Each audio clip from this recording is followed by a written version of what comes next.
Hi, I'm Tanya Burns. It's a pleasure to meet you. I apologize. I didn't get to my No, so am I. Look, no, I am too. So look, I like your shorts. Look, we're kind of twinning. We have the same thought. I got on Birkenstocks and have a whiskey leather color. You have on flat coat, you have a whiskey color. So no, we have the same idea today. Same idea. Are you the same?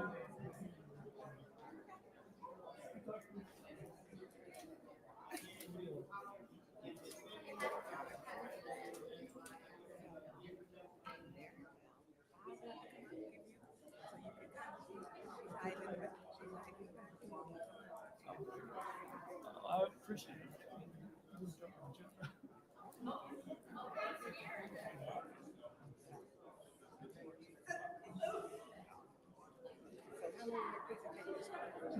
I actually can answer questions. My understanding was just a question about the question about assuming about what's used. I can It's really you're asking questions. I didn't feel that position for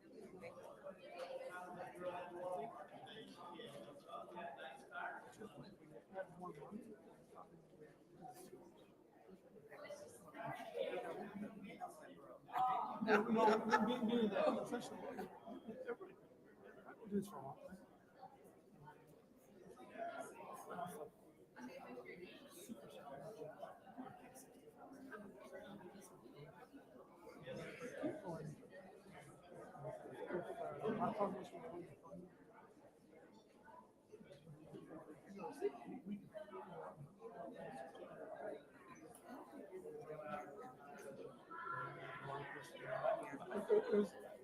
I would tell you meetings was business association. I know Sean, the business decision down. She just drinks the message. She's in the alley. I started to remember you shut down. So it's good. And the other thing is,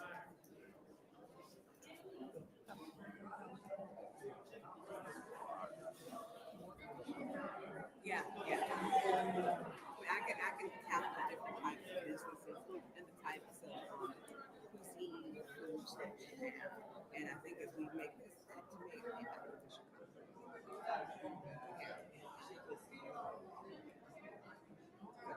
I don't want to eat my food all the time. I say different cultural experiences. that's what people come for. That's what you're saying. But I'm telling you, I don't care what do this. Like, and I'm like, yeah, I know. Literally Denver, out California, Florida,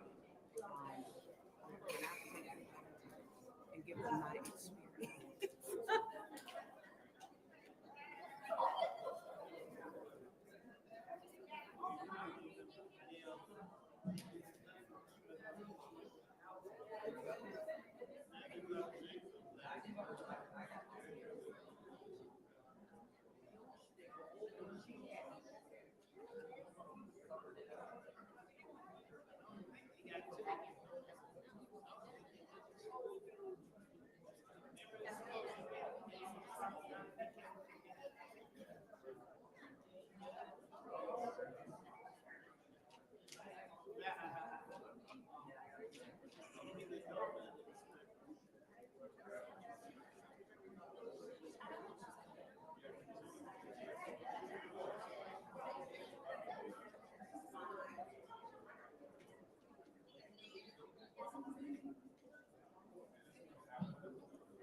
They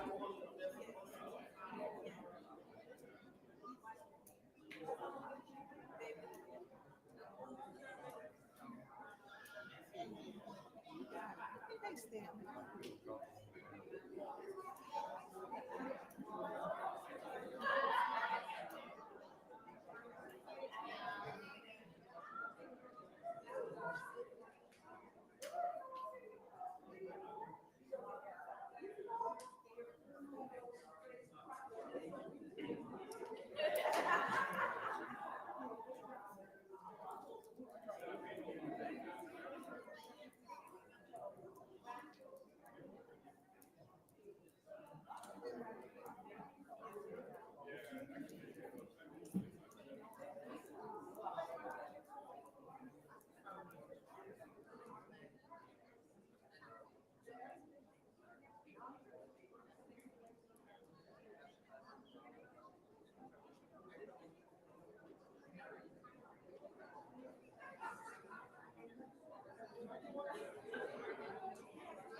You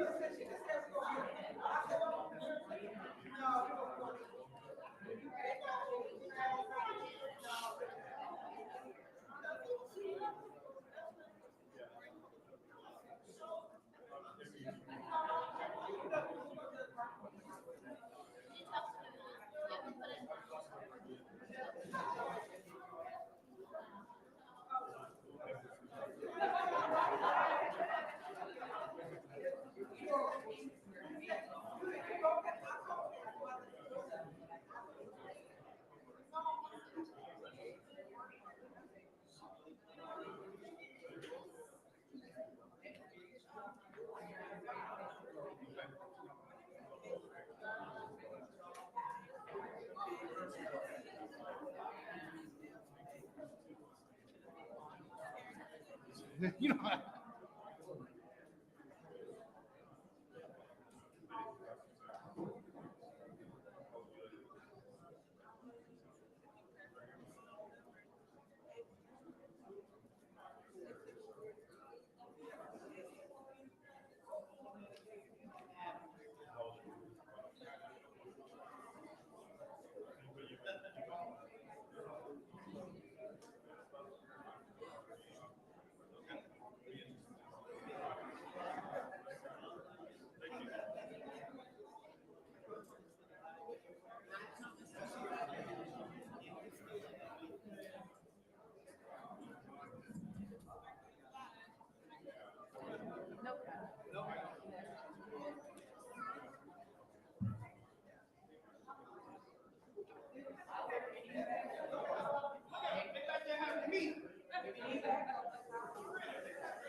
Look, the lawyer back there. You're not supposed to. Get back there, it's a real back there. You're not supposed to be in front. Oh, I don't know. They probably took it back downstairs. It belongs to the clerk's office.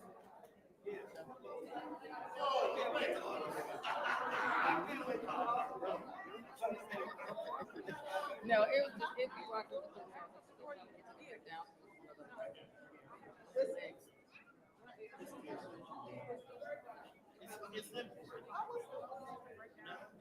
Is he here? Oh. Oh, okay. Okay. How you doing? I did. Okay. All right. This is for that, for the endowment. No, that's another one. Oh, Yeah, because you got two on the I have agenda. a lot. I have 3 total. Oh, One what's is the, to accept money from my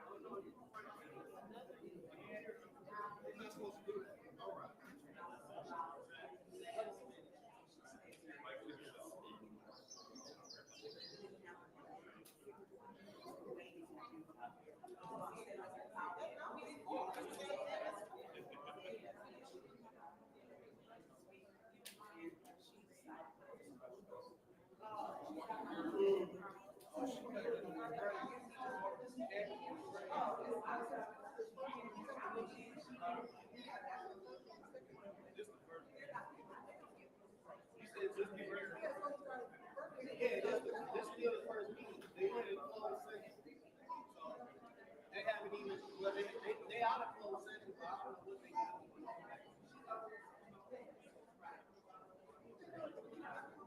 That's why I said people are supposed to do, you know, because usually they get it first and start the meeting early. Now they, you know, see, you ain't got no time to wait. Yeah, I don't know what they are. Be careful where you going now. Don't get scared now. Come back up here to your, whatever you do, they're doing it. One to get it done.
Everything.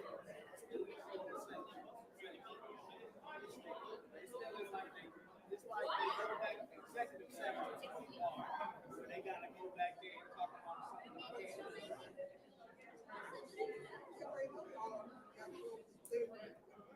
Right, right. That's all. And they go back there and they talk about something. Oh, litigation.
Is,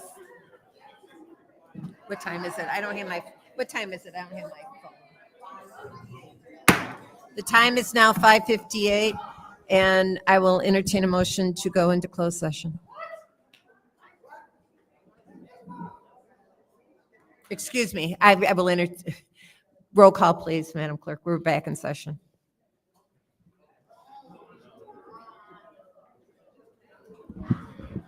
Mr. Alamin is not in. Sorry, Mr. Alamin is absent. Dr. Lewis? Yes. Present. Oh, present, excuse me. Ms. Priestley, Present. Ms. Winfrey Carter, Present. Ms. Burns, Present. Ms. Machad is not in. Mr. Pfeiffer is absent. Mr. Jarrett. You have 5 members present. We have 5 members present. I'll now entertain a motion to go into closed session. Madam Chair, Yes. I would like to the city clerk, does a council member have to be present and acknowledge on our roll call to go back into executive session? No. If you are not present when council enters into a closed session, any member can come into that session at any time. Thank you for putting that on the record. I'll entertain a motion to go back into closed session. So moved. Is there support? It's been moved by the councilwoman in the 2nd ward, supported by the councilman in the 9th ward to go into closed session. Roll call, Madam Clerk. Dr. Lewis, Yes. Ms. Priestley, Yes. Ms. Winfrey Carter, Yes. Ms. Burns, Yes. Mr. Shad is not in. Mr. Pfeiffer is absent. Mr. Jarrett? Mr. Alamin is absent. Vote is 5 yes, 0 no. The vote is 5 yes, 0 no. We're not going in closed session. Already been gone an hour now, right?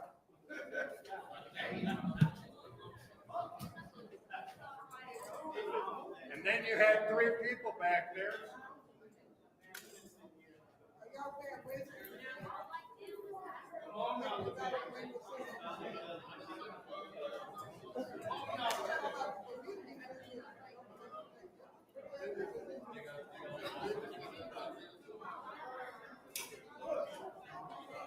Just pay them that money.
obviously.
goodness, what are you allergic to? Maybe it's just dusty. What time is the pouring rain supposed to start?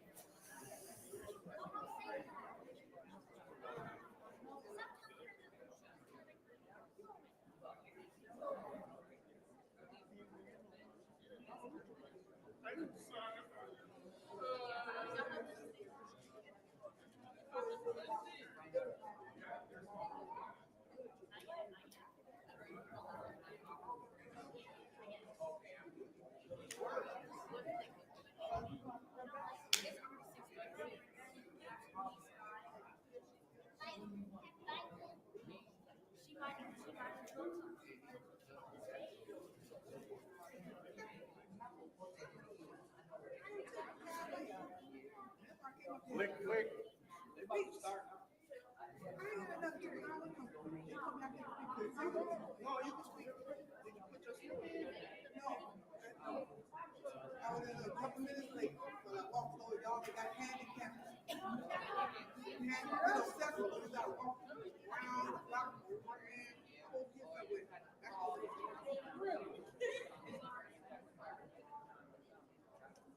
I can't wait till they get rid of it. Because usually back, used to didn't have to fill out a form. Used to didn't have to.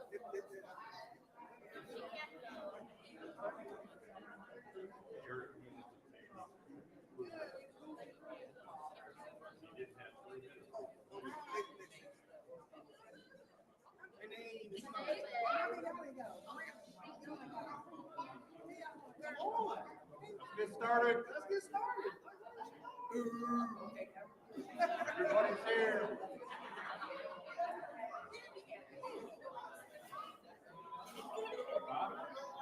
Oh, yeah, I got one.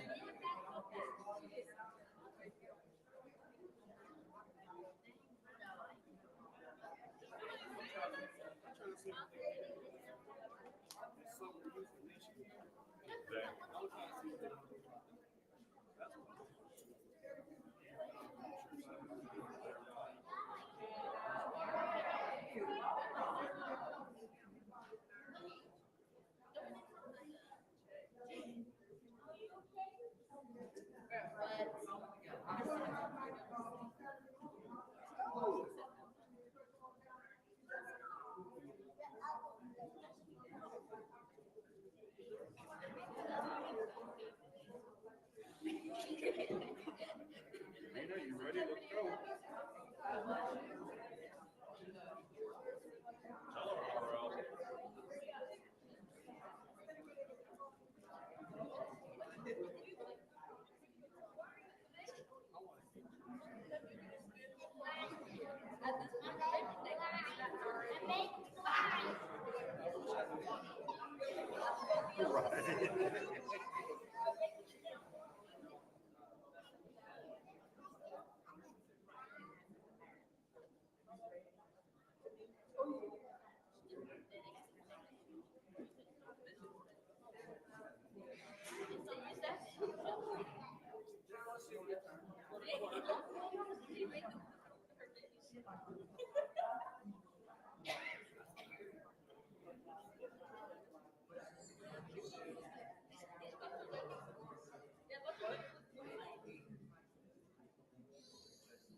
Get this party started.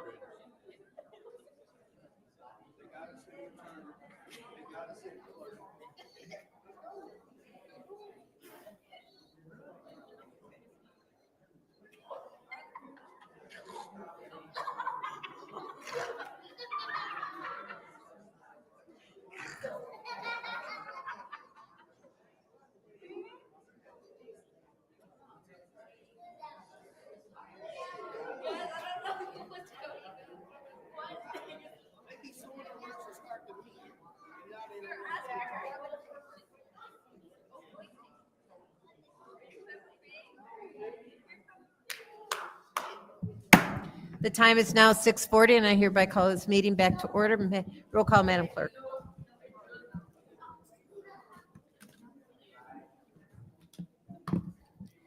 Mr. Alamin is absent. Dr. Lewis? Present. Ms. Priestley? Present. Ms. Winfrey Carter? Present. Ms. Burns? Present. Ms. Mashat? Mr. Pfeiffer is absent. Mr. Jarrett?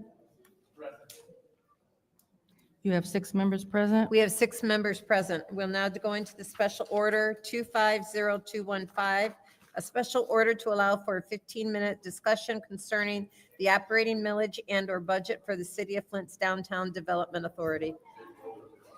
And I believe we have someone from the DDA here. Please introduce yourself. Good afternoon. I'm Damian Frazier. I am the DDA's attorney, and I've served in that role since 1991. Thank you. Do you have a presentation, or do you want us to ask questions? Well, I can start with the general presentation, which is this millage is allowed by the DDA Act. It's a 2 millage. The DDA has assessed it essentially since its beginning. It collects, in 2024, 2025, it generated $104,000 of funds for the DDA, and they're restricted to use those for government operations, essentially their core mission, which is street cleaning, functions that help improve the downtown. They do some improvements in the downtown. They take care of graffiti.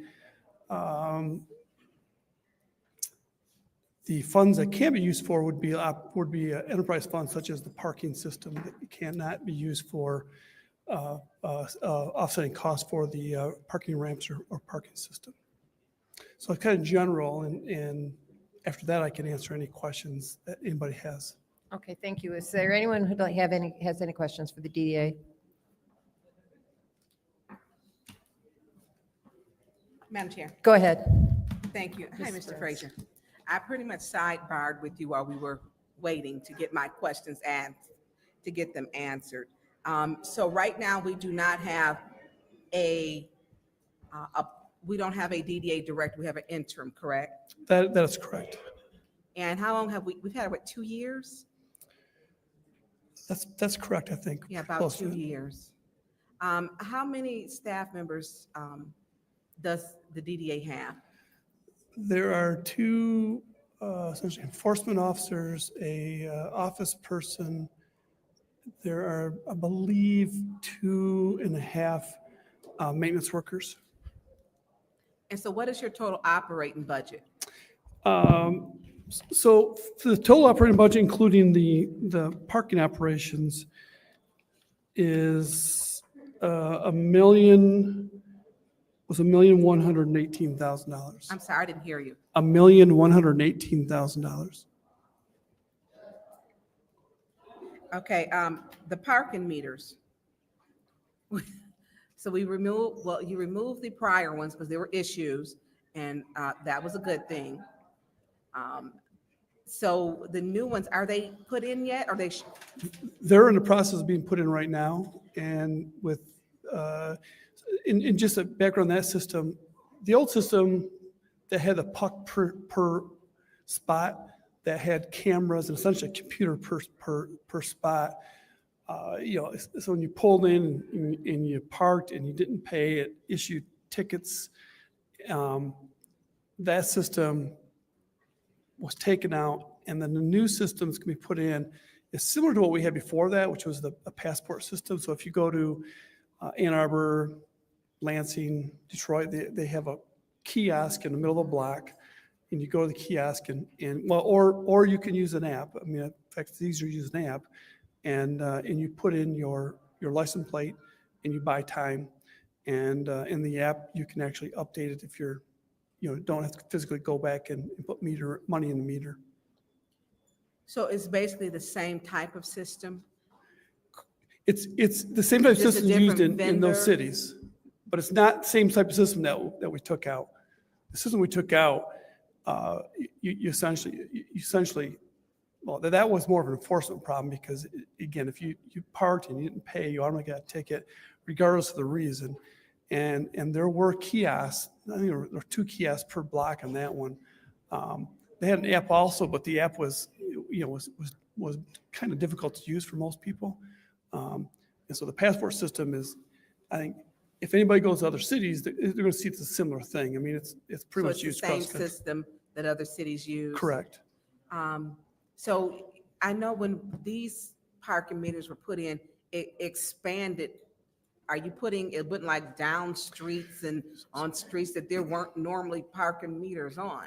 Are you putting them back in the same places? No, well, one, we are, by ordinance, are required to enforce parking on those side streets. Right now, the meter's going to be on Second Street only. So there's, I want to say from near City Hall all the way down to the river, effectively is where we'll have meters. I could be wrong by a couple blocks on that, but then eventually where we have some, the first street off of Saginaw Street, what we have is we have people who park there. It's hard to enforce parking without a meter system because, the old ways it was done was you would go drive around, you would basically physically mark where a car's valve stem was, and then you come back around again, and if they were there longer than it should have been, you could ticket them. But the Sixth Circuit has said that would actually be a violation of the Constitution. So that system's not around anymore. So the only other way that you can really enforce it is actually have some kind of meter system. And the whole reason we have the meters is that we have downtown businesses who complain that parking spaces are used by employees who are working downtown instead of going to one of our lots, or they're just parking on the street and staying there all day. So over time we figured out that those side streets right off Saginaw are if you don't enforce, they'll be taken up by employees. So that's the reason for having them on the side, and then the back Correct. streets is because of potential employee parking.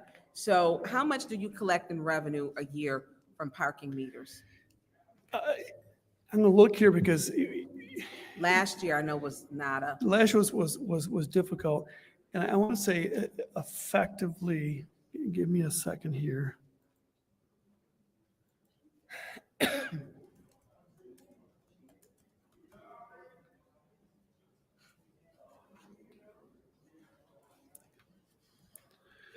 So there's 2 parts. Parking meters, we estimate with the first year, because we're starting part year, we got $12,000.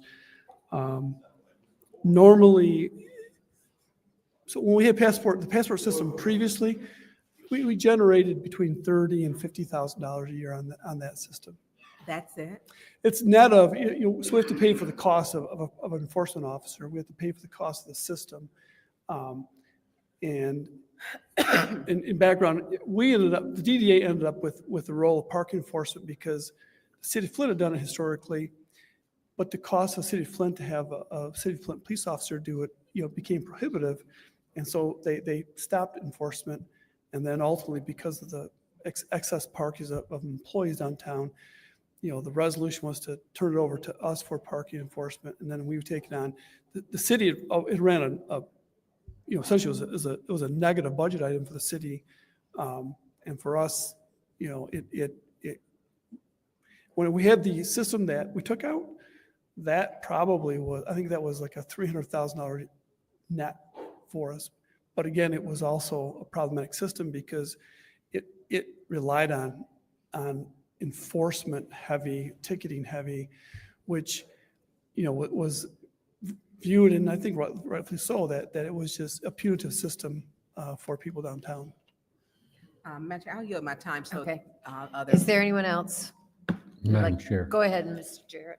through you to the speaker. Good evening, sir. I know there was just question about the meters and what kind of revenue they generate. Are you aware of the last time that a budget or financials for the DDA were forwarded to the city, the administration and/or the council? I can't tell myself specifically, but I believe we presented a proposed budget. Historically, what happens is we volunteer board and we end up trying to get the budget approved in May, but sometimes getting a quorum. We don't get a quorum. So this year in May, we didn't get a quorum. So the next meeting would be next Wednesday, and they approve the budget. Probably, I've done this 30 years, probably 20 out of 30 years, we end up approving the budget in June, submitted to the city, which is not ideal because you need to include it in your budget as well. But I believe we sent the proposed budget, within the last few weeks. Do you know this millage, is it a renewal or is this a new millage? It's a renewal. It's in fact, for years, it was done as a continuing, where the council approved it as an ongoing. So in my 30 plus years, this is the first time I've had to come up and answer on that one because it has been a continual, but it's just a continual millage that we've done for, I think, 50 plus years. Okay, so when you say continual, do you know if this is at the same rate as last year? Exact same rate. Exact same rate. And you all are projecting that at this rate, this will help to cover the total operation of the DDA without any additional inputs from the city? Correct. I yield. Any other discussion? Any other discussion? I would just take a few minutes and say that I've been going to Lansing quite often and using their parking system. And I like the idea, even though this is on the DDA millage, I just want to comment, since there was discussions on the parking meters, that using the app has made it very, very easy to park in Lansing down around the Capitol. The one time before I had downloaded the app, the first time I went, I got ticketed. And I put money in, and I had this thing on the thing, but it's so nice. And so once they're in, I hope that you promote that app like crazy. You can pay for it, and you can depending on the parking limits on what spot you're in, you can pay, you can add time without going out to your car. All right, seeing how that's all we have for now, I'm going to close the special order out. Thank you very much. Thank you very much. It's now time for public comment.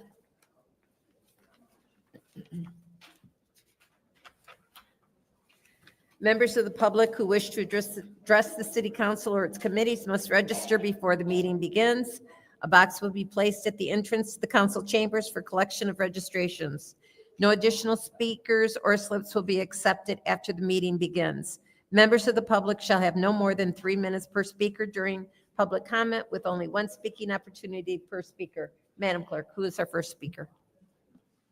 The first speaker is R.L. Mitchell.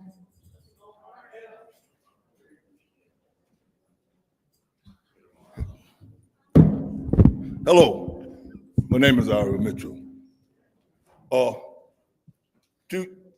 Through you, Madam Chair, through the Ninth Ward Councilman, I was in your ward this morning, sir, because today is the day I'm supposed to get my Social Security phone call at 9:30. I'm supposed to be at my daddy's address. That phone been there for 65 years. It never been cut off. But when I got up about 5:30 this morning waiting for the bus, I usually can walk from there and get there before the sun come up. But I said to wait for the bus. And when I got there, I realized I ain't had no key to get in my daddy's house. So I started finna break in, but I saw some, just like the fella got you talking. This is 403, 44503. The whole area be coming to a downtown like he was talking right there. Cause cameras on because I bet, but my sister was across the street. She been in there since my father put her in the house. So I went over there to ring the doorbell. It said no soliciting. Every time I ring the doorbell, something was taking a picture of me. So I rung it about 5 times, and every time I rung the doorbell, the thing take a picture. So I decided to sit on the porch, and then God showed up. I was sitting down on the porch. It was a thunder, one blast. He told me to get up and leave because if you don't, you're gonna get lectured. You know, I got up and left because if I get lectured, I was gonna go over there and break into my daddy's house, and then I had to deal with the DDA. But I left, and then I went down on 12th Street down before I got across Grand Traverse. I had to use the bathroom. I tried to go in the bushes, then the brick company, they started. I went up. Then I went to Pablo. I thought I was by myself. Then when I relieved myself, somebody walked behind me with a dog, but the dog got better. I just kept on relieving myself. RL. And then another thing, I went to the. No I more went to discussion of McDonald's, bathroom. and God showed up over there. I told the people, they said, you're not supposed to leave, sir, because you don't get but I got 6 sisters. One of them was in Chicago. She happened to know exactly where and move I make. The time I went to this coffee place, I got a phone call. They said, Mr. Mitchell, got a phone call. And she said they looking for you, but the one. RL, that is your He time. must come. Because the RL. CDA is RL. up and they can't clean up because this city Please- is ready. please turn his mic off. Oh, that's you. RL, that is your warning. Go ahead. The next speaker is Anna Rodriguez.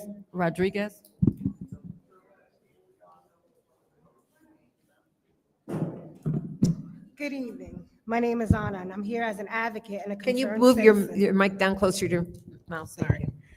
Good evening. My name is Anna. I'm here as an advocate and a concerned citizen, someone who stands with the people of Flint in calling out injustice, failed leadership, and the urgent need for real accountability.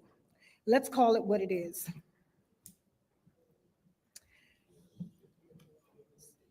That's what happens when you use, sorry. Let's be clear, the budget is more than numbers on paper. It's a reflection of our values. It shows what we choose to protect and what we prioritize and what we serve. And what did this budget process reveal?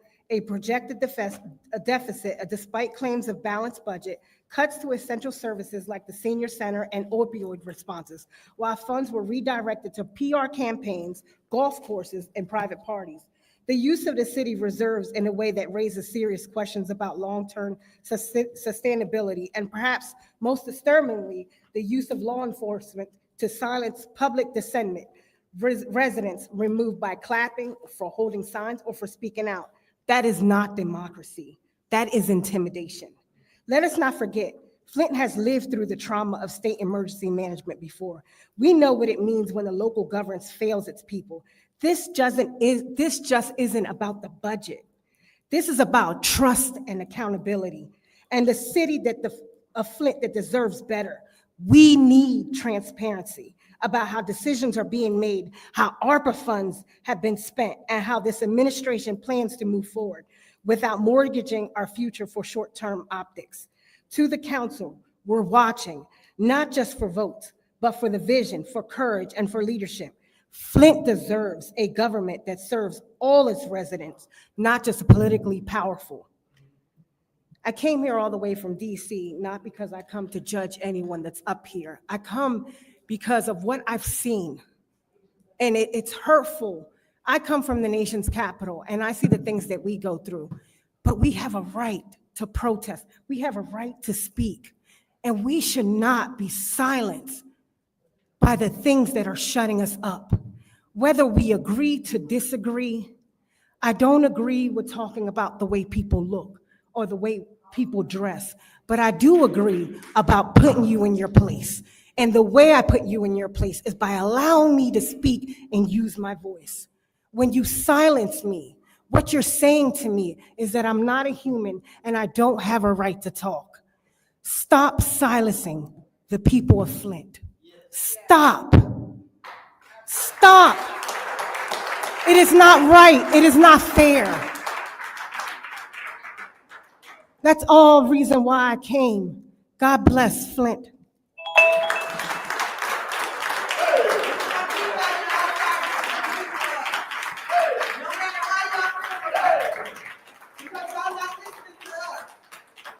Next public speaker. The next speaker is Miss Elizabeth Taylor.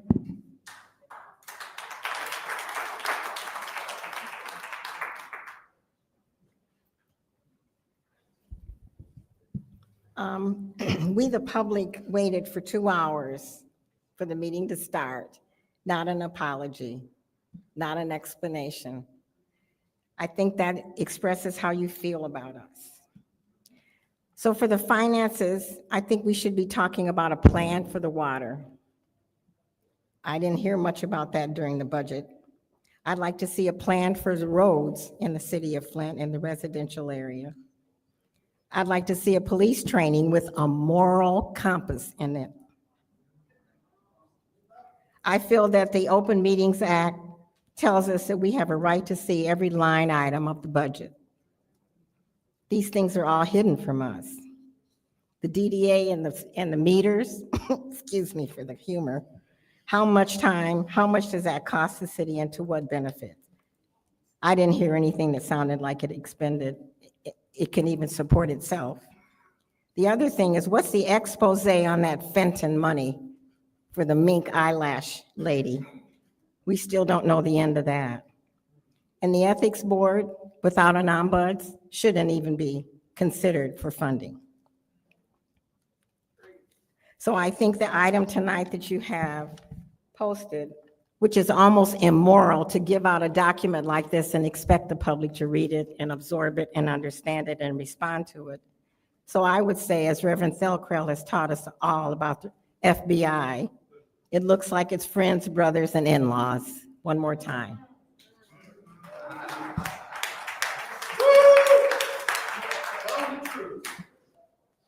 And I also think that there isn't just any respect. I mean, these items should be online for us to have time to look at them.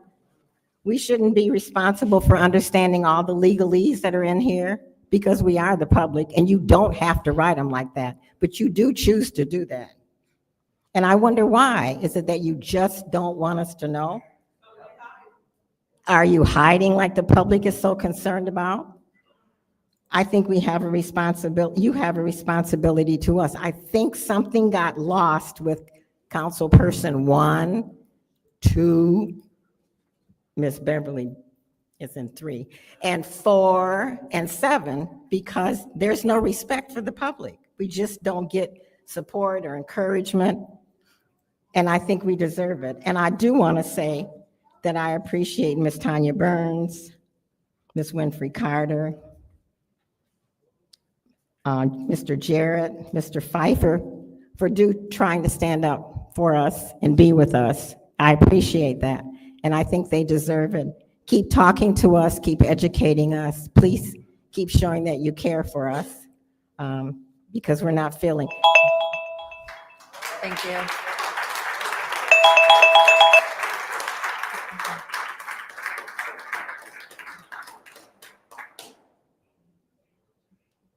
The next speaker is Stanley Wood.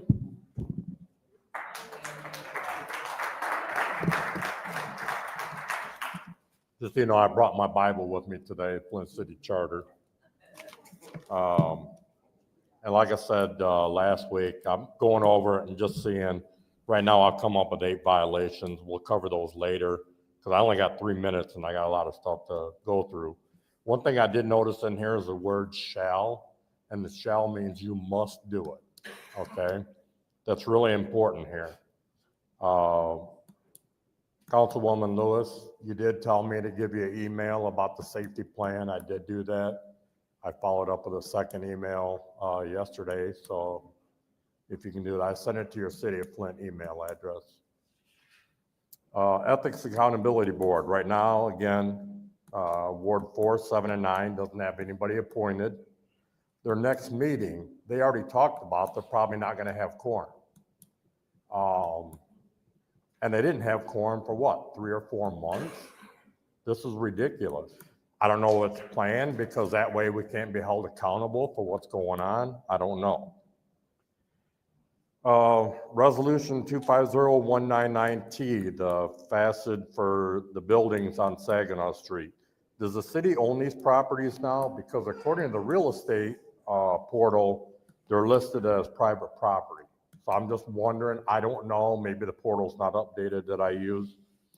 But I'd rather see a resolution for $250,000 to replace the repoed stuff from the ambulances.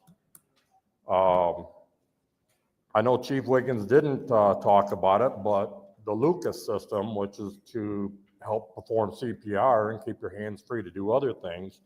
When I got my paramedic license in 1984, I know that's aging me, but one of my requirements was to do CPR for 20 minutes.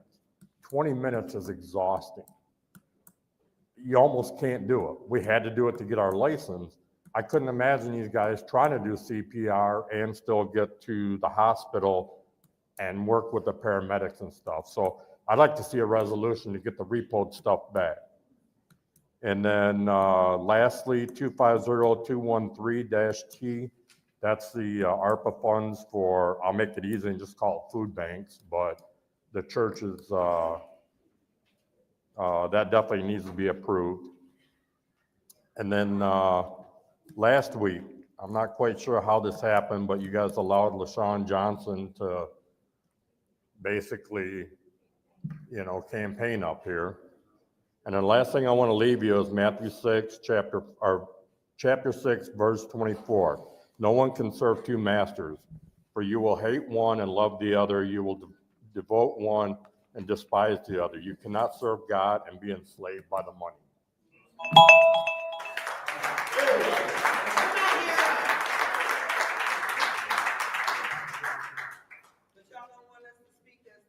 Excuse me. Go ahead. The next speaker is Mari Kopeny. Let's go, Mark. All right, now, you know you a celebrity. What you talking about? Hold on. Okay. After standing in front of you week after week, it is clear that only a few of you actually listen when the youth are speaking. The nonstop having your heads down, rolling your eyes, and behaving like children is out of line for any adult. But it's even worse because you guys are elected officials. Leave that childish behavior for the actual children, please. The youth of our community are the ones that are dealing with the out-of-control violence in our community the most. Way too many youth here know someone who has been directly affected by the gun violence epidemic that plagues this city. But you are desensitized to the crime that is happening nonstop all around you. I can scream at you all day about the violence, but most of you don't listen to a thing I say. So let me help you put a face to just one victim in our community. On Valentine's Day, 2024, a 3-year-old little girl got a hold of a gun and was left unattended and shot herself over on Clover Lawn Drive on the north side of Flint. Her father was the very first person charged under the new Michigan Safe Storage Law and had just went into effect on Valentine's Day. After the horrible incident, not a single person from the city council, or law enforcement followed up with the family or even attempted to check up on Sky and see how she was doing. I want all of you to meet Sky, one of our strongest Flint kids, and Loki, she's my bestie. And they clapping for you! Yay! They clapping for you! She is just one kid in our community, but there are so many others. Please do more to advocate the youth here. Our futures are online and we can't even vote yet. So please do your job. Please.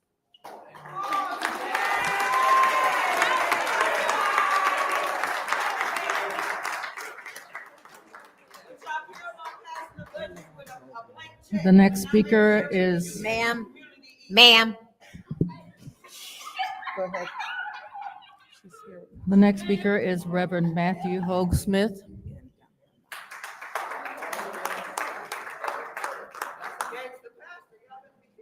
Good evening. My name is the Reverend Matthew Hogue Smith, and I come before you with urgency because Flint is in crisis. Opioid overdoses and gun violence are killing our neighbors and breaking apart families. These are not distant stats. These are faces you've seen at church, at the grocery store, and maybe your own family. These guns and these drugs are not separate problems. They're tied up in the same deadly game killing our young people in Flint. I'm here to bring you good news. You already have the tools to fight back if you're willing to quit squabbling and work together for the people. The charter gives you authority to direct public safety, health programs, and budget resources. Under Charter's Public Safety Mandate, Section 10, and Council's power to direct department budgeting and public health services, Section 3-102, Section 10, the council can direct additional opioid settlement funds beyond the already budgeted around $250K to recruit community outreach specialists within the Office of Public Health. This would expand the already funded $400 total settlement to focus on overdose response, naloxone distribution, and education. Our budget supports CIB and Special Narcotics Unit led by Flint PD and MSP. Under the Charter, Council can create task forces or committees as deemed necessary, Section 3-103, and may direct public safety resources, Section 10. Let's officially establish a gun violence and opioid investigation task force funded via CDBG and ARPA to pursue intelligence-led investigations of gun trafficking and opioid distribution in Flint. The charter also empowers council to allocate discretionary budget resources to enact resolutions and ordinances serving public health and safety. Section 3-301, Section 10, you can allocate just 1% of the general fund, around $600K, to seed grants for local initiatives, mentoring, street outreach, trauma counseling, modeled after the successful efforts like Saginaw Help Program. Under Section 10's public safety mandate, the council's authority to direct department activities, Section 3-208, council may request regular department reports, formalize an interdepartmental protocol codified by a council resolution requiring fire and EMS to visit overdose hotspots with naloxone and refer individuals to treatment funded by the Opioids Fund. Lastly, Charter Section 3-404 requires City Council appointed city auditors to conduct annual audits. The Section 3-206 grants council authority to make investigations and require reports. Council should invoke these provisions to hold an annual public audit and hearing on opioid and CDBG funds, presenting a full public accounting, bolstering trust and transparency. And I invite every one of you on the table to join in this effort. Thank you.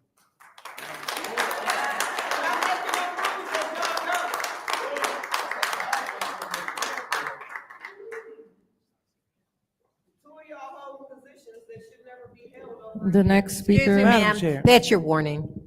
Go ahead, Madam Clerk. The next speaker is Kaylani Copany.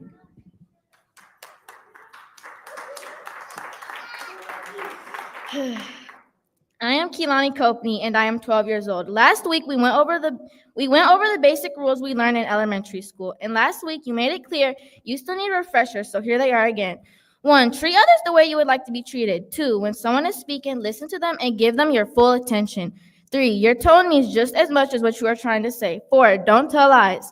Now that we have gone over the basics again, I also want to remind you of number 1 and 2 of Declaration of Rights in the Flint City Charter. 1, the people of the city of Flint have in this charter reaffirmed their faith in the fundamental human rights and in the equal rights of men and women. They have determined to promote social progress and to guarantee that city government serves citizenry. The people of Flint have mandated that the city shall provide for public peace and health and for the safety of persons and property in the city. And they require that city officers promote respect for these rights and freedoms. The people have a right to, and city officers shall pledge themselves to assure residents and businesses a clean, safe, blight-free environment, safe and decent housing, job opportunities, clean air, access to safe drinking water, clean waterways, and a sanitary city, healthcare, safe roadways, sidewalks, and convenient public transportation, recreational activities and facilities, and cultural enrichment. It's time to stop behaving like out-of-control kindergartners and go back to the basics and remember who you serve and start working for all of Flint's residents and not just the ones that benefit you.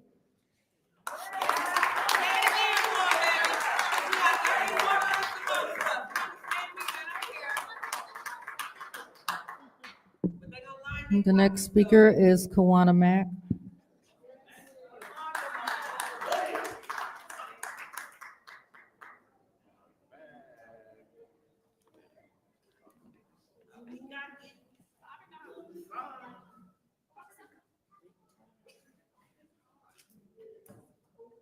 Hello. You know what? I just wish y'all crooks just take the money in one whop and get out of here. Bring the financial manager in here. I mean, every city office is corrupt, and it's a shame. You don't think about the people of Flint. Y'all talking about those parking meters. We need a receipt. The DDA corrupt too. And that's right.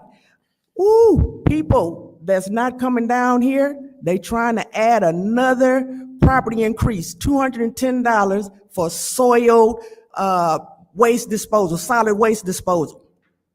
And also another fee for street light maintenance throughout the city of Flint. We already have both of those on our property taxes. It's another way of that cooking the books, Judy. And just steal it. You know, be smart. Just get it all in one whop. Miss Mouchette, water lady.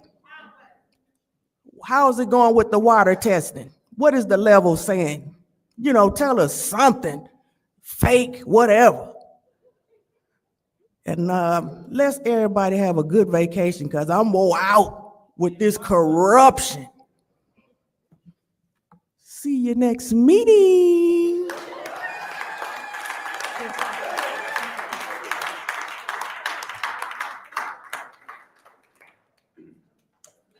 The next speaker is James Moore.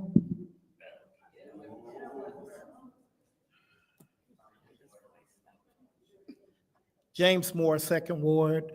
I want to take a moment to thank the city clerk for returning back our chairs. Some they have people in, some they don't, but at least we got them back. So there is hope somewhere in the city of Flint. And then I would like to say to the sergeant, which is the highest ranking officer of our table of police officers in the back. Somebody took our rug, man. Our black rug that be up here is cushioned. It's been stolen from outside of the building here. We would like to be able to show the people of Flint that we can solve at least one crime and return back the rug, the black rug. You know, when you get to be my age, you don't only wear house shoes, but you would like to have something comfortable to stand on for 2 minutes and 9 seconds left. So if you could maybe like assign a detective to go throughout the building and show our citizens that we can, you know, live up to the law and get the rug back here in the county, in the city building. And I got a minute and 48, a minute and 46. I want to say to the clerk, to our city clerk, thank you once again for returning the seats. Thank you for giving me the lecture to ask for the return of the rug. But Madam Clerk, could you please take down this barrier and open back up the chamber so that, you know, that we have an open chamber. It's not all jail in Flint. It's not all hell. Someday it will get better, and it can, but we got to come and learn to work together, you know? And I don't know if you can, you know, support a candidate for mayor. But Ms. Flynn, I would love to see you run at 17. And at 18, I think you could bring about some changes. And, you know, I don't even know how many schools we have left, but, you know, you could get all your staff from at the schools and give them a job. And I think the city of Flint would support that, because we really need some new different direction. And, you know, I heard you said that you talked to country leaders. Well, maybe you could be our leader here in Flint. And hopefully, so, you know, the glass doors will come open. We got a good thing we got that act back there to keep our doors open. And to the police, we used to be in the hallway.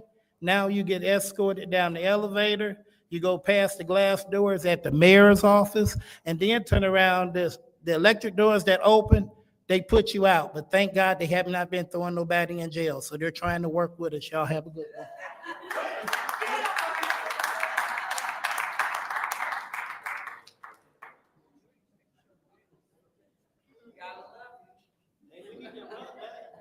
The next speaker is LaShawn Johnson. Here we go, let's campaign.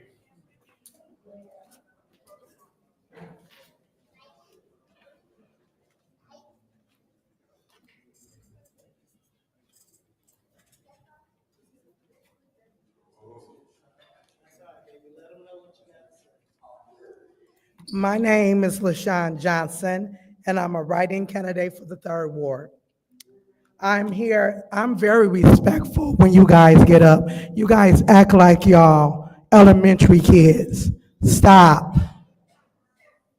I know I don't fit into your clique, but we can be respectful. Again, my name is LaShawn Johnson. I'm a write-in candidate for Flint's 3rd Ward. I had a lot of residents to reach out to me this week on concerns. Pause your time. Please give her the respect that was given to everyone else. Thank you. Go ahead. I had a lot of residents to reach out to me this week on concerns about their neighborhood and their safety issues.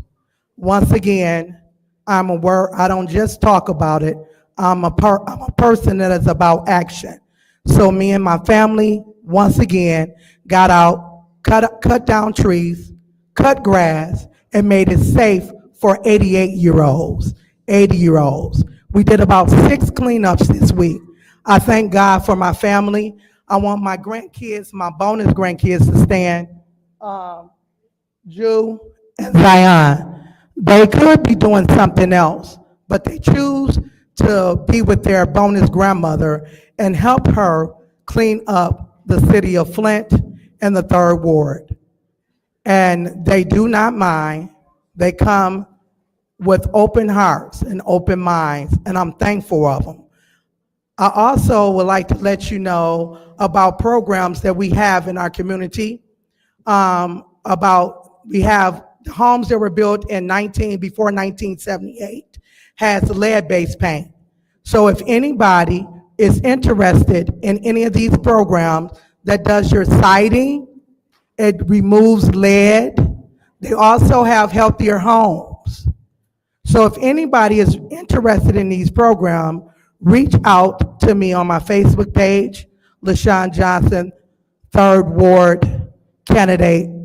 Thank you and have a great day.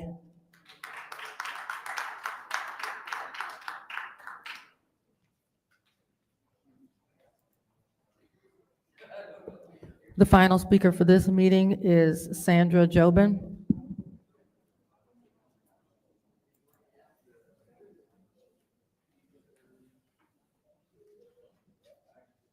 What about the people who were here on time but removed the box 2 hours early? I'm sorry, that is your first warning. Thank you. I'm asking you, stupid bitch, I was here on time. You're fucking That- silence me, you fucking dumb cunt whore. Oh, jeez. Get out of my fucking public seat. You have no right to silence me. Put your chair back and hold your box. I was here on time. You were fucking around for 2 hours. You are to leave this meeting. Your ass, you worthless pussy licking bitch.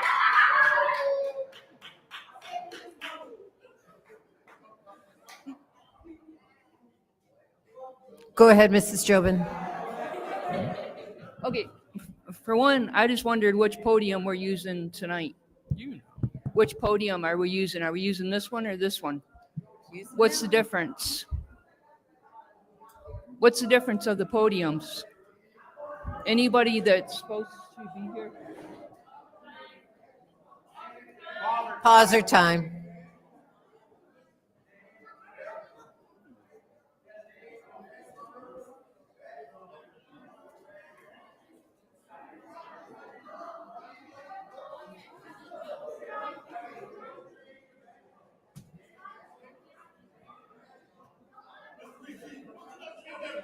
RL.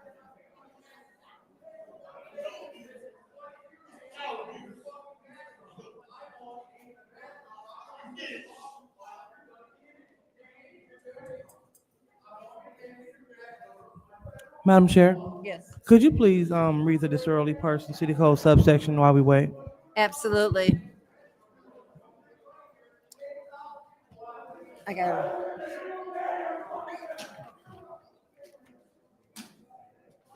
Any person that persists in disrupting this meeting will be in violation of Flint City Code Section 3110, disorderly conduct, assault and battery, and disorderly persons, and will be subject to arrest for misdemeanor. Any person who prevents the peaceful and orderly conduct of any meeting will be given one warning. If they persist in disrupting the meeting, that individual will be subject to arrest. Violators will be removed from the meeting.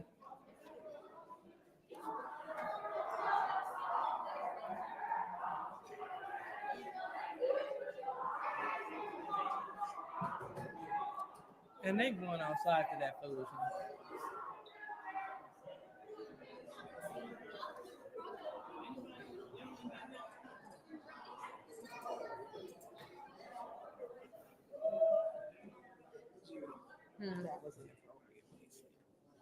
Yeah, it was, totally. Thank you. Yep. What the hell are you videotaping? What are you videotaping for?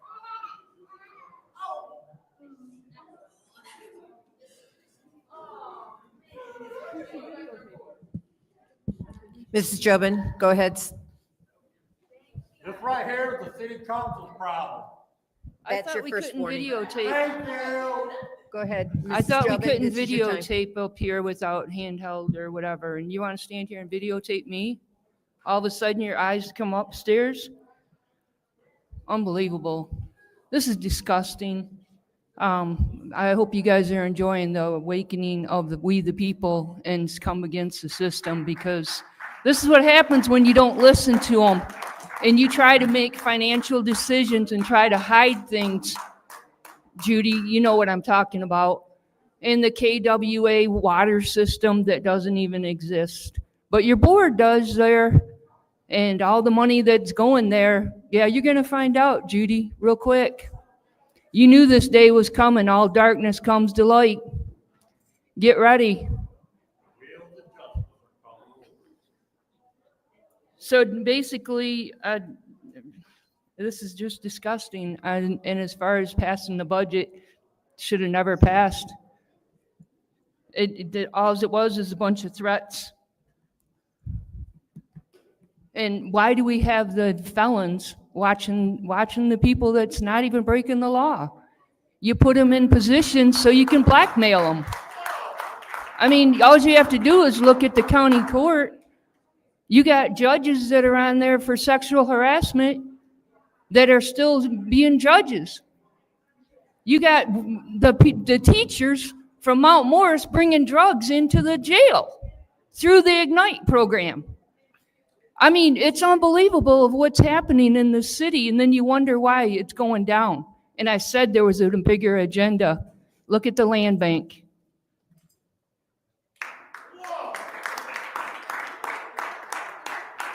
That was our last speaker. Madam Clerk. That was the final speaker. Okay, council members, council response. Council members may respond once to all public speakers. Only after all public speakers have spoken, individual council members' response shall be limited to 2 minutes. Is there anyone who'd like to address the Madam public? Chair. Go ahead. I want to thank everyone for coming, and especially the youth. Keep coming, keep smiling, keep preparing. And I did speak with your mom, Mari, so that you and I can collaborate. And we're going to get this done. We're going to do some amazing things and bringing in the rest of the community. We are. To pass to Reverend Smith, I do want you to know when it comes to, I have been advocating since 2020 that we need a comprehensive public safety plan. Still haven't gotten it. I'm going to still keep saying it loud and the understanding. And now it also includes the opioid plan, which should have a comprehensive opioid plan with intervention, prevention, education, treatment, collaboration, recovery and all those aspects.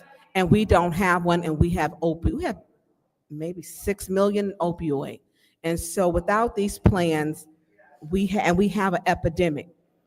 Acknowledging that and having the funds and not doing anything with it is so egregious. It's so egregious. There's been no preparation.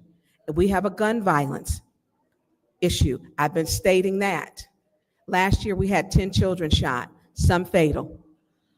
We lead with children of gun violence actually in the state of Michigan, and nothing is being done. And so these are things that when we collaborate, look, the older with the younger, also with our clergy who is showing up. And thank you for showing, this is your third week in a row showing up. Thank you for showing up, because I appreciate you. I do. So I just want to say thank you to everyone. And we have a long meeting, so be patient with us. Anyone else? Anyone else? Madam Chair. Go ahead. Thank you so much. First, just want to make sure that we have an understanding to the lady from Burton sitting in the back. If she has a issue with the land bank, that's not this body. That is the Genesee County Land Bank. So I want to encourage you to attend the land bank public meetings. Moreover, attend the county commissioners meeting. I trust that they will be able to handle any issue that you may have with them, because too often we're in the wrong spaces and the wrong places to get results. We handle the business of the city of Flint. And so we are not over the land bank. So I will encourage you to please reach out to the Genesee County Land Bank Authority, go to their meetings, or to attend the county commissioners meeting where they can be best fit to serve you. Also would like to definitely thank the residents for coming and spending their time to understand government and to understand how it moves. We would like to also welcome the young lady from the Washington, D.C. area. Definitely thank you for coming. And also want to encourage you to take a look at the previous meeting when we passed the budget, so you have an understanding that it already been passed and this body already went through it line by line. It's essential that we do so, because we are facing over 500 layoffs. And so as this body, we are commissioned to do three things. That is, first, pass a budget. The second thing is to create ordinances. And the third thing is to advocate on your behalf. And so we must pass the budget so we can continue to have city services. So thank you so much, Madam Chair. Thank you. Anyone else? Go Madam ahead. Chair, thank you. I do want to remind everyone that City Hall will be closed tomorrow in observance for Juneteenth. So I do encourage everyone to take part in the festivities that are being offered around the city, and just make sure we're doing our part to observe Juneteenth. Also, sir, you were talking about what's going on with the ombudsperson's office and your frustration about us funding it, even though it didn't seem as though the office was really taking any concerns or doing anything. So according to the charter, that $250,000 that we allocated in the budget, the charter mandates that we have to allocate that for the ombudsperson.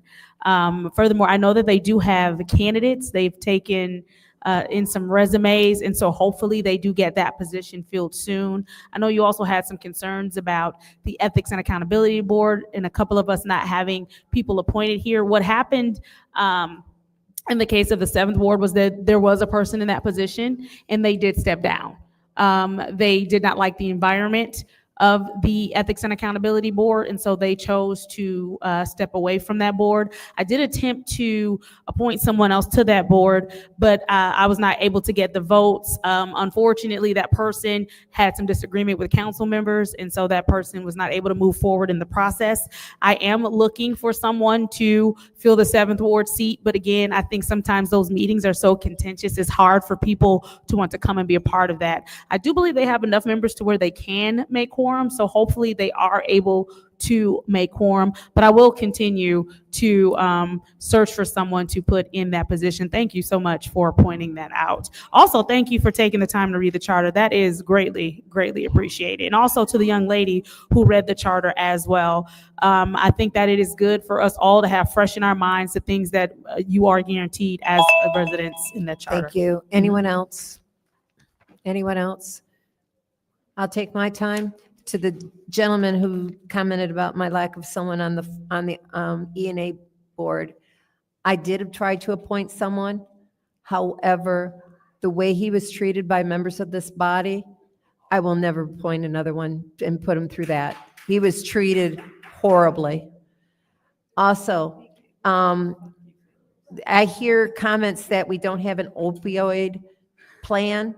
Well, we didn't like what the mayor's budget was for ARPA. So we got together and we created a plan. And we worked with the community to develop that plan. And we brought it to council. There's nothing that says that individual council members can't do that as well for that program dollars. And that's my time. It's now time for the consent agenda, and I'll entertain a motion. Madam Chair, Go ahead. I would like to pass the consent agenda. There's a motion on the floor by the councilwoman in the second ward to approve the consent agenda. Is there support? With separation, support. It's supported by the councilwoman in the seventh ward. Are there any separations? Madam Chair. Yes. 250140-T, which is the reallocation of ARPA funds for the Youth Job Training City of Flint Second Clean and Safe Summer Program. Okay. And then also, only because I want to hear some more information about it, 250177-T, which is the reallocation of ARPA funds for the Flint In-Home Plumbing Program. Okay. And then there was one more, sorry, hold on, I lost the page.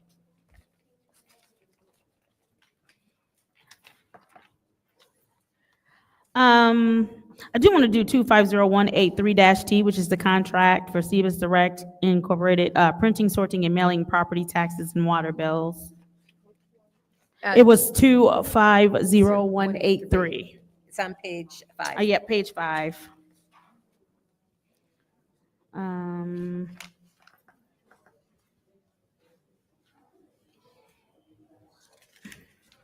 And then I think that Energy Flint and home plumbing replacement program amend budget to. I do want to do 250201-T, which is to accept the Eagle, Michigan Department of Environmental, Great Lakes, and Energy Flint in home plumbing replacement program.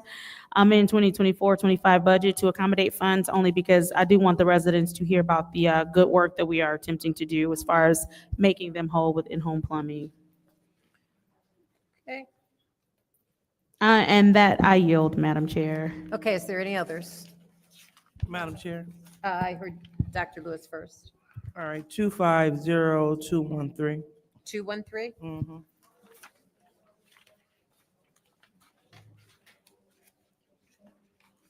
Two 250-213 reallocation of ARPA funding, food access and food support, Franklin Avenue Mission, Eastside Compassionate Mission, St. Mark, and Christian Love Faith Center. Any others? That is 250213. Madam Chair, Yes. for administrative corrections, I'm asking that council separate 250184 on page 5, the settlement for. I'm sorry, I can't hear you. I am asking that council separate 250184 on page 5, the settlement for Okay. Jackson versus Porter. On page 8, 250204, Just a the second. the contract with We Preserve Okay. Michigan. That's 250204? Yes. Okay. And finally, on page 9, 250210, the settlement with Cochran Okay. versus City of Flint.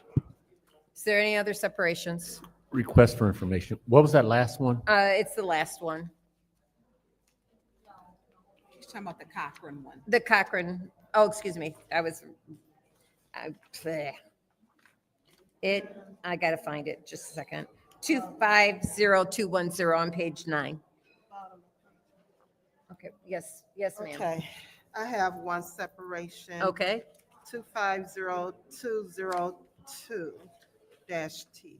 that's amended choice neighborhood grant agreement for the endowment trust. Clark Yes. Commons. I read that trust. Okay. Is there any other separations? Yes.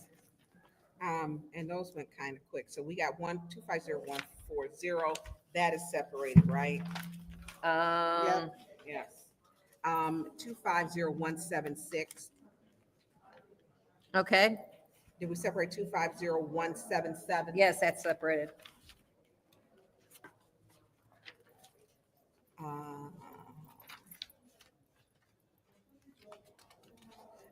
250198. Second, let me get the page turned. That's going to Okay, be that's page not- 6. I didn't have that brought down. Yeah, You did? I didn't hear that, so I didn't I'm. hear it either. That's why I stated that. Yeah. Also, 25, we do 250201? Yes. Yes, Okay. And I want to do 250203, 250204. that's already separated. Okay. And 250206.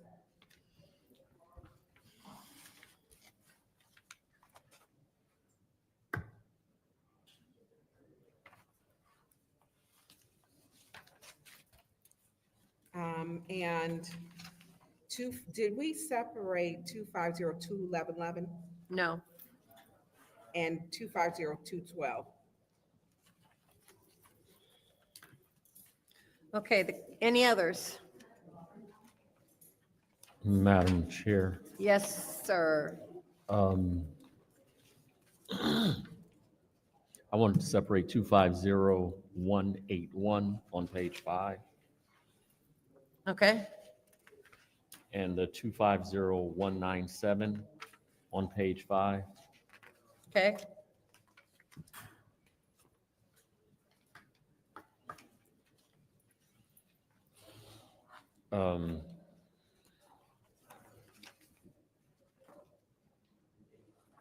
And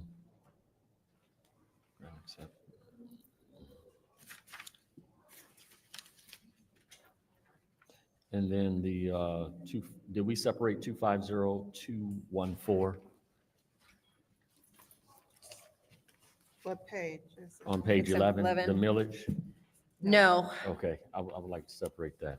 It's more conversation. Any Where? others? Which one was it? Page 11. Okay, the consent agenda consists of the following resolutions. Oh, yeah. 250178, change order number 1 for Michigan Department of Transportation, contract resurfacing 12th Street between Fenton Road to Grand Traverse. 250179, increase Flint Public Art Project, we're extending their contract. 250180, contract with CDW, licensing renewal for VMware with the IT department. 250199, contract Lake Star Construction Services, commercial facade at 1309 North Saginaw, 1319 North Saginaw, the Choice Neighborhood. 250200, INA Store, Inc., purchasing 2-wheel loaders, Street Maintenance Division. 250205, contract Lighthouse Insurance Group, City of Flint, Workers' Compensation, excess policy period, fiscal year 26. 250207, reallocation is City of Flint's CARES Act to Community Development Block Grant. 250208, grant acceptance, CS Mott Foundation, Atherton East Apartments Demolition, Choice Neighborhood Project. 250209, change order, Flint Housing Commission demolition and resident relocation services, Atherton East Choice Neighborhood Project. And I believe that is it. Yep, that's it. So this is the vote to send these to council.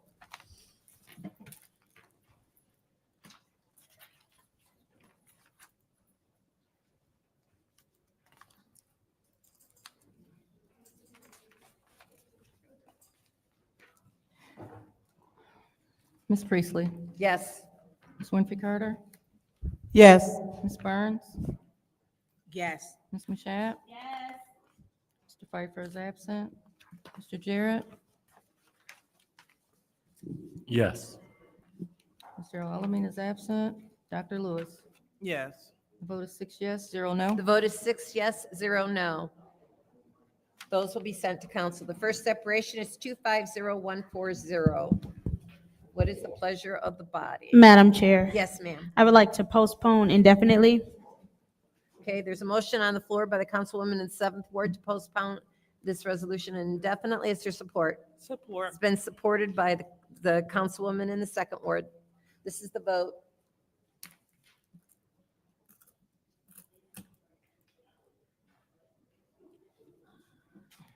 Ms. Winfrey Carter? Yes. Ms. Burns? Yes. Ms. Mashat? Yes. Mr. Jarrett? Yes.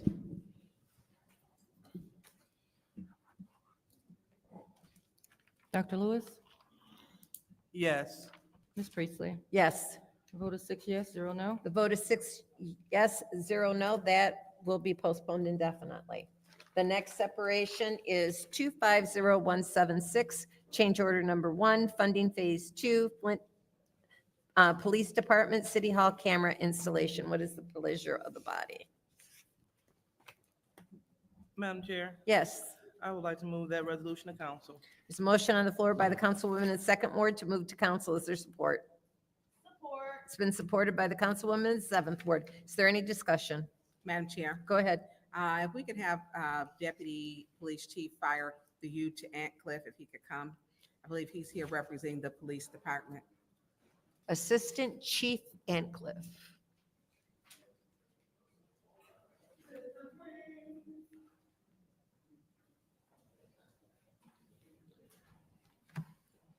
Good evening, Deputy. Are you deputy? What is your official title? It's been deputy chief for 4 years. That's what I thought. Not assistant, because I know that the person who had it prior. My question, what is the additional 14,348 for? Well, when I was briefed before I came over here, they said there was actually $2,467.16, which is in question. I don't know about the 14,000. Okay, so on it says requesting a change order in the amount of $14,348.84 to complete the internal project due to renovations of the south building. It was determined that, I guess, more cameras. So you're saying you thought it was 2,000? 2467.16 which was left over from FY24, and it wasn't spent in time because the renovations were being done to the south building, so they didn't put the cameras in. Who gave you those numbers? Finance. Is Mr. Moore here or Paul? Mr. Moore? How many cameras is that adding? No clue. It's kind of unfair they sent you to do this. Why didn't Sergeant Detective Booth comes? He normally does the camera. It was we were notified at the last minute, and he wasn't available. Oh, okay. Okay. He wasn't available. Okay. Through you, Madam Chair. Mr. Moore, we have on here a change order for $14,348. The original cost of the project was $336,484. How many cameras is this getting? Oh. You don't know either? I don't know the answer for that, no. know, that's what I told her, I don't know. Okay,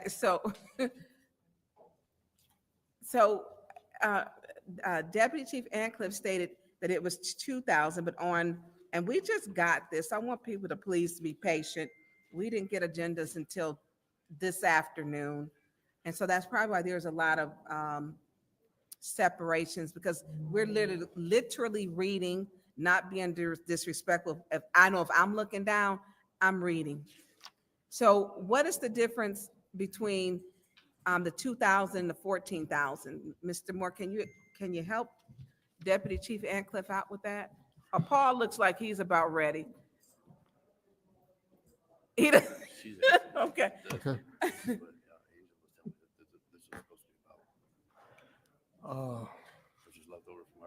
So we don't know how many cameras that we have. Are these cameras already in? Can't answer that, I don't know. Okay, well, I'm gonna let my other colleagues ask questions, but I'm gonna probably vote to send it back because you unfairly, you just got it yesterday, and Mr. Moore and No, I just Paul. got this today. Oh. Like at 5 o'clock. Well, that wasn't very fair to you at all. So I'm gonna let, and I understand if you don't know, you don't know. So I'll let my colleagues if they want to ask questions, but I am not going to support it at this time. What I am going to support, I don't know if they want to ask questions, is to send it back to committee so that Chief Green can have someone up here who can answer the questions. I know. That'll be Detective Booth. That's why I asked, where was he at? Yeah. We didn't find out about this till late this afternoon. Okay. And it's just, yeah, and that's why, yeah. I don't know if any of my colleagues have questions. Madam Chair. Yeah. Yeah, I yield my time. Madam Chair, so we have two options. This can go to Special Affairs and Booth can come before us, or this can stay here, because this is committee already. So those are our two options. I'd like to make a motion that we leave this here in Special Affairs, in Finance. Support, Judy. There's a motion on the floor to keep 250176 in finance. And it's been supported by the councilwoman in the 6th ward. The motion was made by the councilwoman in 7th ward. So this is the vote to keep this in finance. Ms. Burns? Yes. Ms. Machad? Yes. Mr. Jarrett? Yes. Dr. Lewis? Yes. Ms. Priestley? Yes. Ms. Winfrey Carter? Yes. Vote is 6 yes, 0 no. The vote is 6 yes, 0 no. That will stay, and we'll see that the end of July. The next resolution separated is oh, you're done. Sorry. The next resolution is 250177, reallocation of ARPA funds to the Flint in-home plumbing program. I'll entertain a motion. Madam Chair. Yes, I ma'am. make a motion that we send 250177-T to council. Motion on the floor by the councilwoman in the 7th ward to send 250177 to council. Is there support? Support. It's been supported by the councilwoman in the 2nd ward. Any discussion? Yes, Madam Go Chair. ahead. Is there someone here, Madam Chair, through you to whomever is appropriate to discuss this?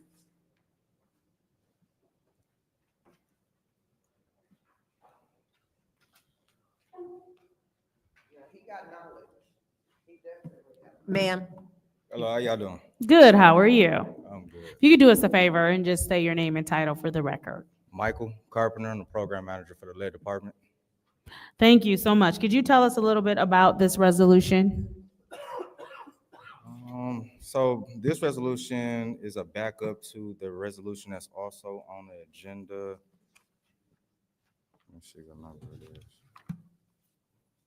To accept the Eagle Grant, which is 250201T-T.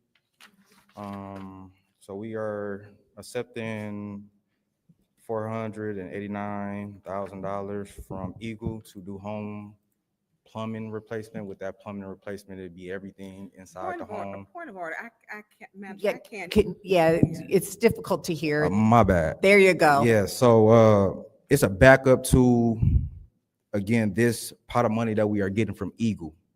That is also on the agenda. to be So this accepted. is the 40,000. There's, and I don't have it. Hold on, let me pull it up. So there is a resolution 250201, which is an acceptance grant for Eagle to do in-home plumbing as well, correct? And that is for $489,544? Or it's Correct. not to exceed, correct? Correct. And so then this grant is, this resolution is basically a partner resolution with this one, and this is for $510,000, correct?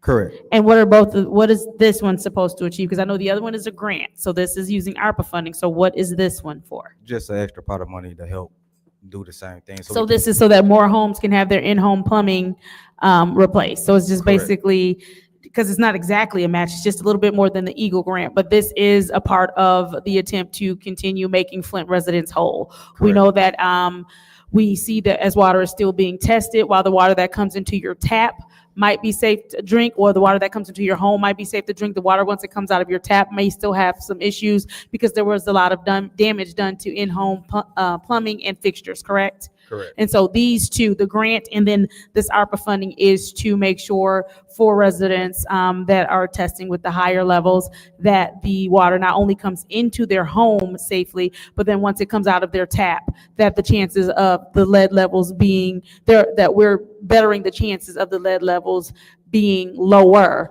because we do know it is hard to get to 0 parts per billion. So the most you're going to do, or 0 lead, correct? Correct. And so this is just something to ensure safer drinking water for Flint residents. Correct. All right, and then how many homes do you think, and this is outside of, this is just this one, right? We're not dealing with the Eagle grant right now, but how many homes do you think this $510,000 will cover? That is a tough question. Until we can actually start peeling back and seeing it's a pilot to actually see what we need to do. I believe I put in for 50 homes on mine, so matching with the ARPA, so about 100 homes. So we're saying 510,000 will cover 100 homes?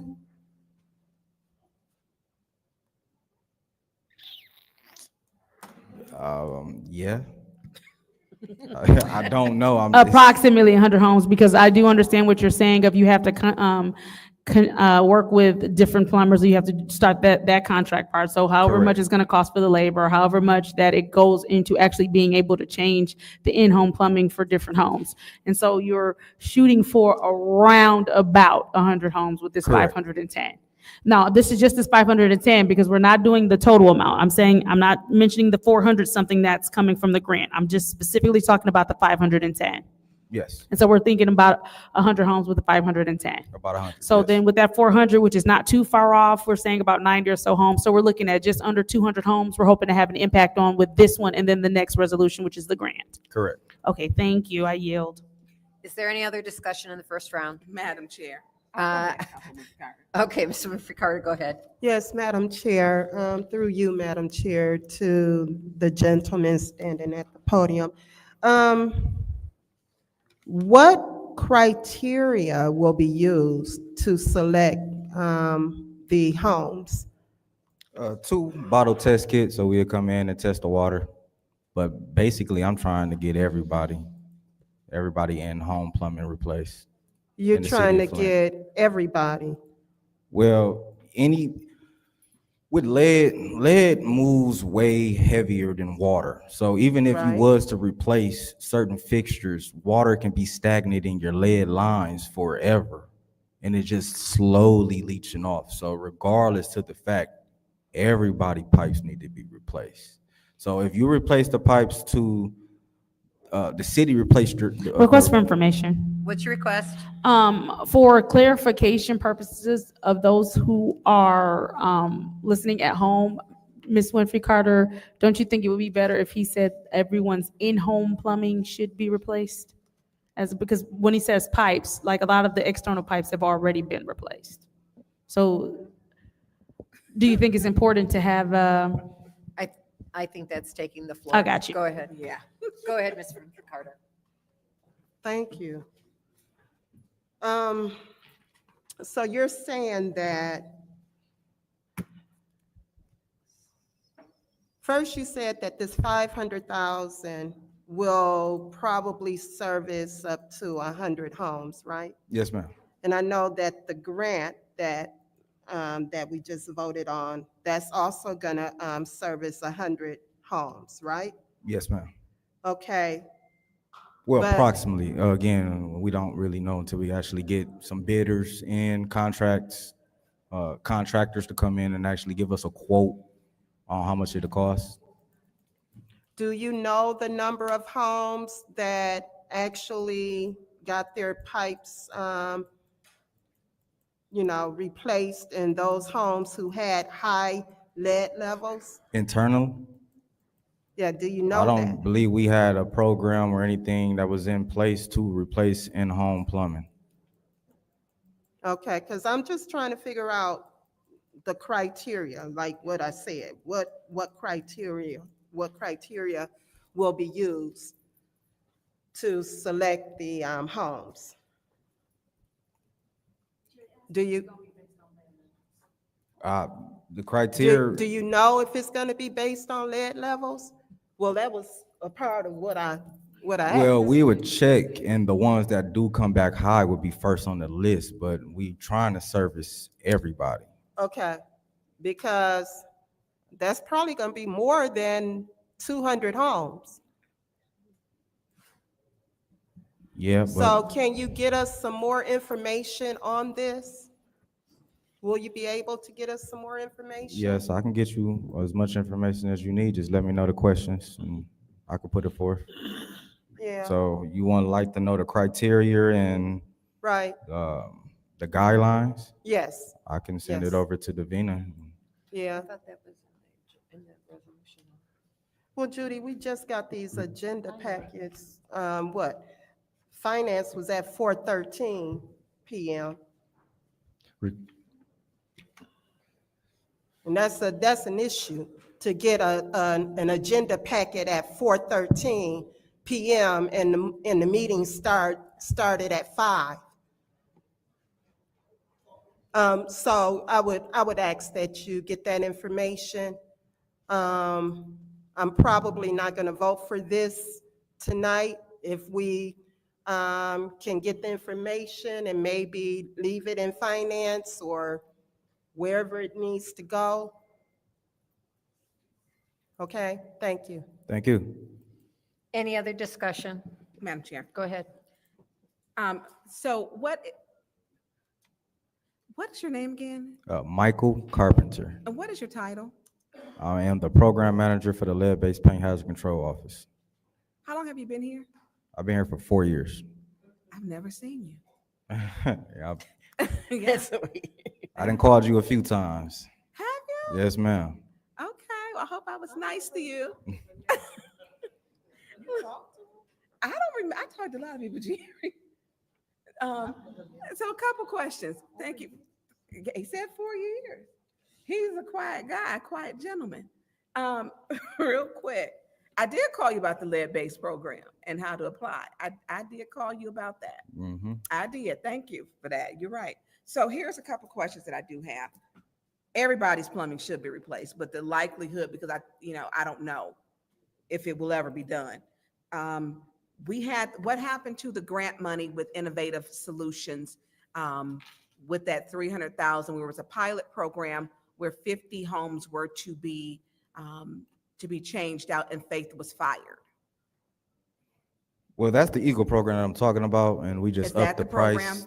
Yeah, we just upped the grant amount. I believe that our initial grant amount was almost like 250,000 or 350,000, and we went more than that to address more. So more are you houses. taking the list that Faith had and using her list as identified as the people who need to have their indoor plumbing replaced, or are you generating your own list?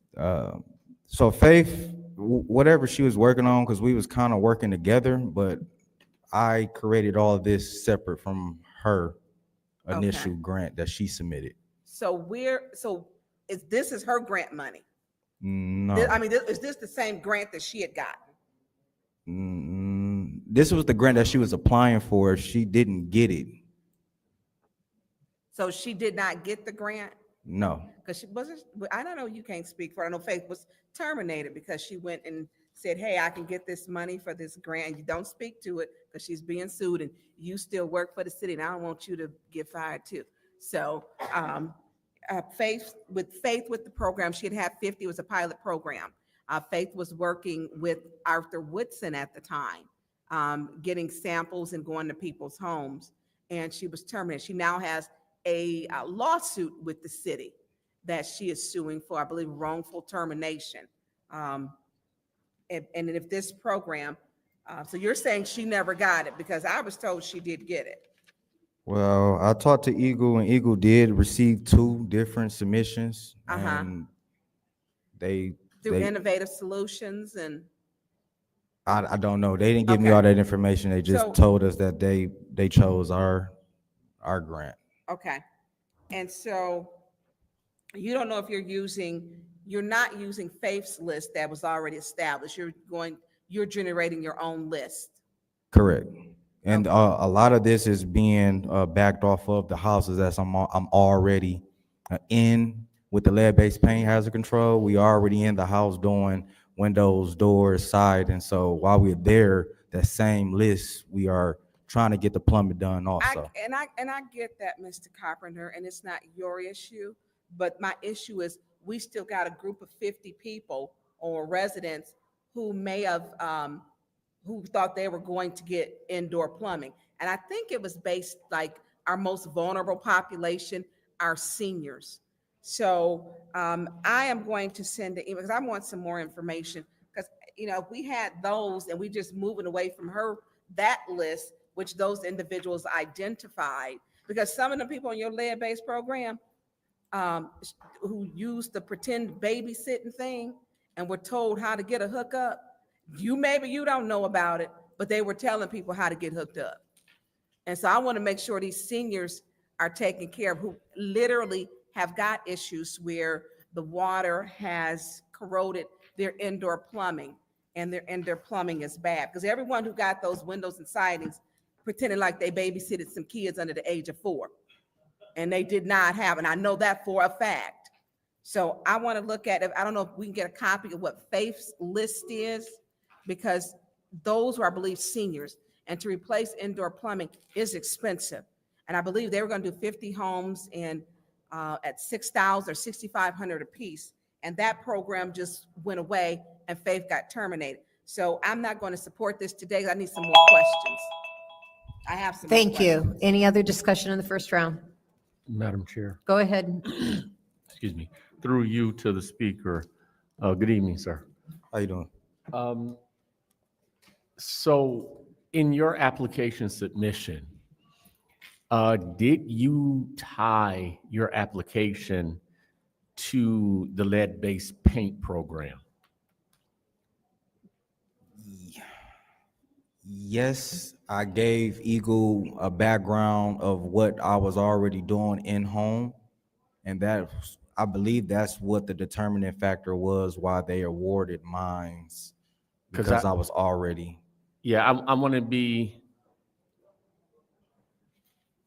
because if that be the case, there might be expectation that you are using that criteria for selection, which, in hearing some of the concern of my council colleague, I'm just trying to understand if we can, you know, do general applications, anybody who feels as if, hey, we'll come out and test, or if it be, because I also saw, it seems like between one of the 3 applications,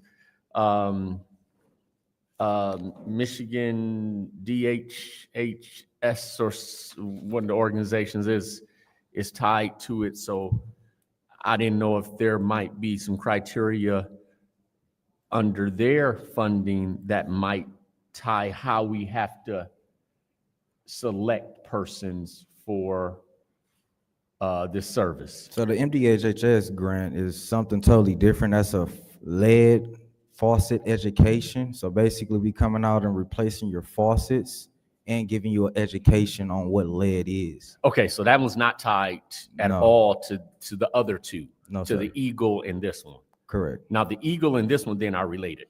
Correct. Okay. So we're looking at doing indoor plumbing. Correct.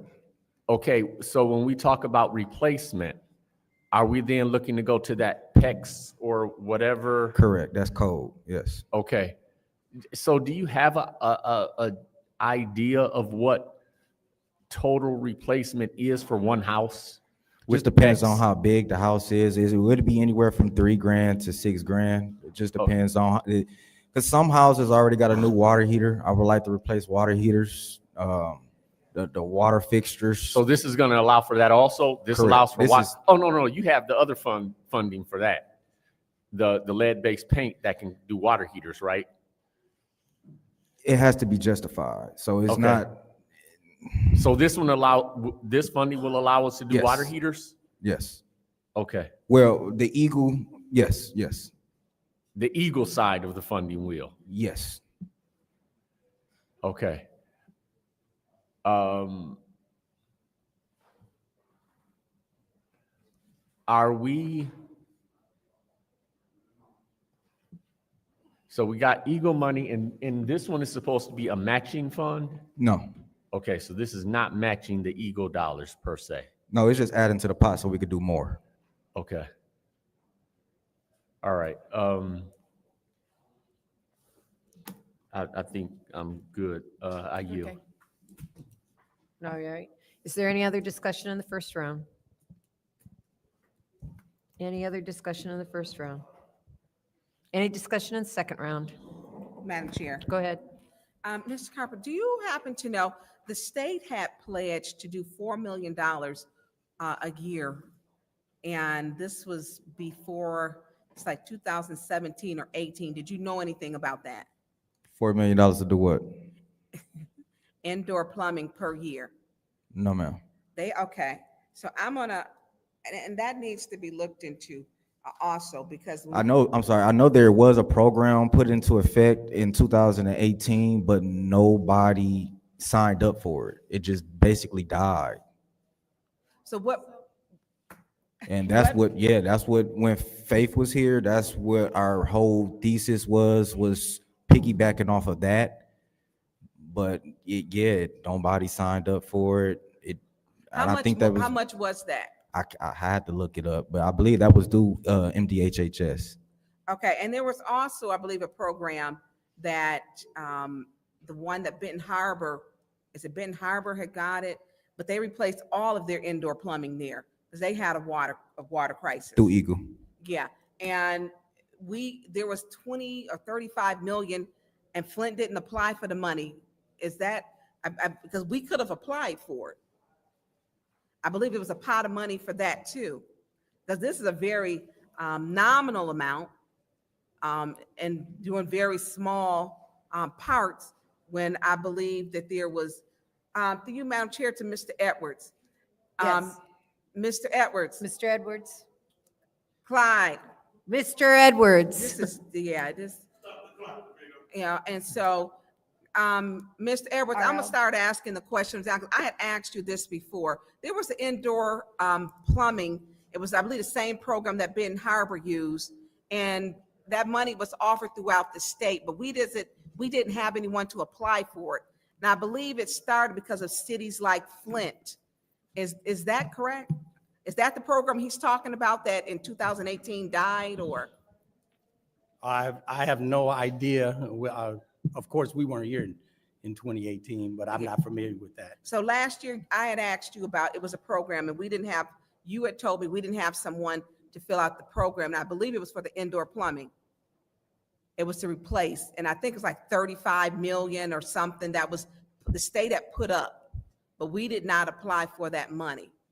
Not familiar. I'm sorry, not familiar with that. I can go back and find it on video. Yeah. So I'll go back to, because I remember asking, and you said you didn't have the staff or the capacity to fill out for it. I remember that. So my concern, Mr. Eric, what happened to Faith's list?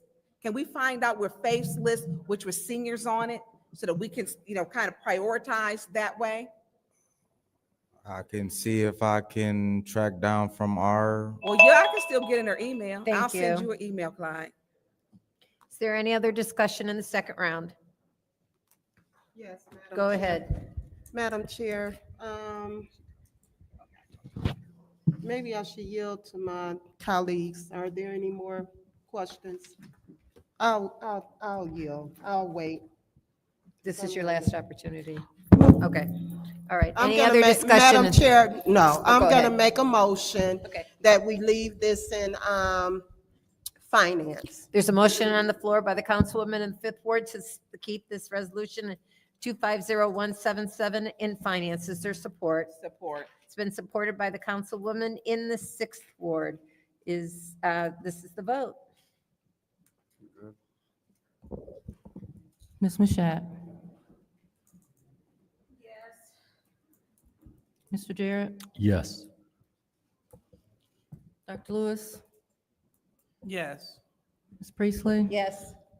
Ms. Winfrey Carter? Yes. Ms. Burns? Yes. Vote is 6 yes, 0 no. The vote is 6 yes, 0 no. That will stay here. Second, when I do this, put the, come on. 0. All right, the next resolution that was separated is on page 5, and that is 250181, the contract Anytime Restoration Services, lead-based paint hazard control abatement service. I'll entertain a motion. Madam Chair, Go ahead. make a motion to send 250181 to council for approval. Okay, there's a motion on the floor to send 250181 to council by the councilwoman in the Sixth Ward. Is there support? It's supported by the councilwoman in the Fifth Ward. Is there any discussion? Any discussion? Can. That was you. That was Jonathan, I think. What is my computer doing? 250181. Yeah, through you, I believe this is going to be Michael again. Pardon, I couldn't. Through you to, I believe it's going to be, is this going to be Mr. Carpenter? It's 250181 yours, Mr. Carpenter. It's the lead-based paint.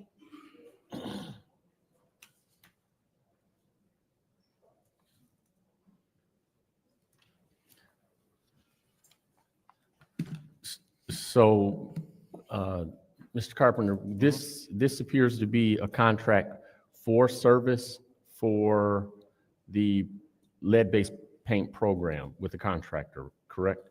correct. Now, how did you all, between selecting the vendor and identifying homes for them, did they bid on a group of homes and you selected certain homes from their bid, or how did that work? So the process works is I hire an inspector, and the inspector goes out and inspect a certain amount of homes.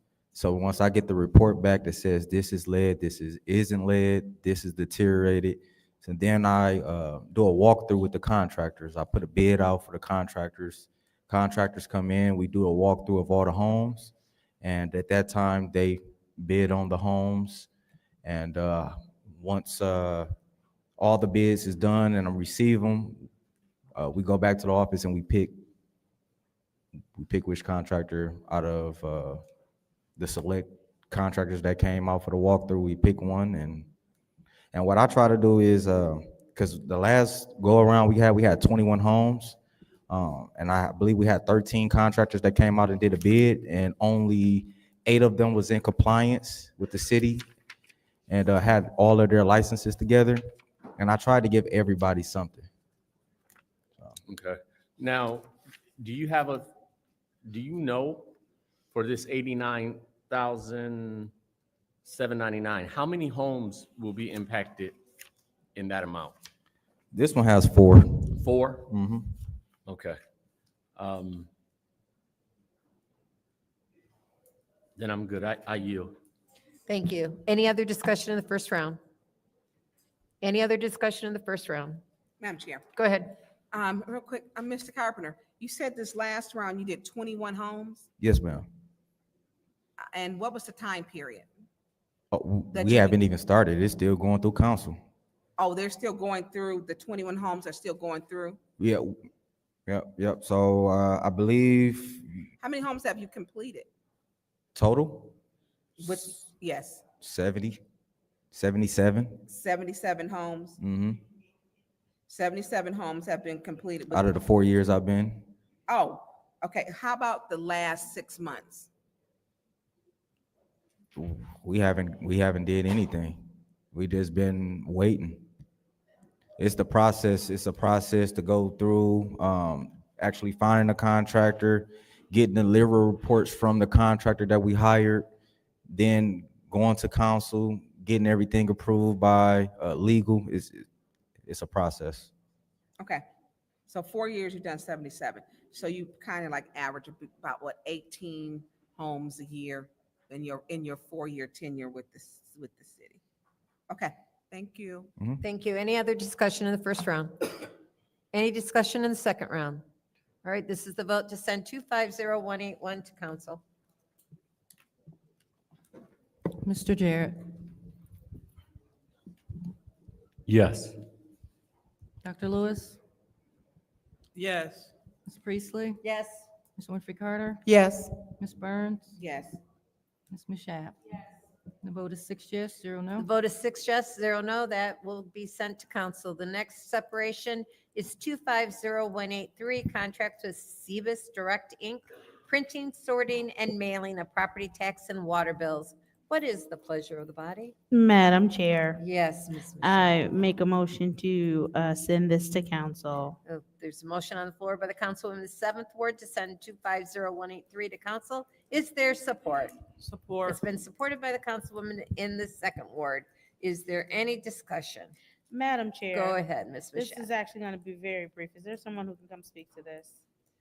Is there anyone who can speak to this resolution? Amanda.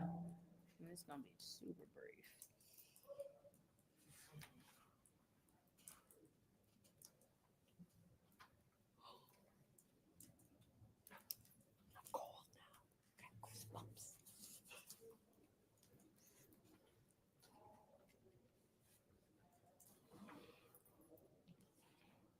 Pretty simple, even though it says in the title. This is just a mailing and sorting contract, correct? And any postage for bills and stuff that we all, so like water bills and property tax bills that we already send out. Correct. Right, and this is 3 years, right? Correct. Thank you, I yield.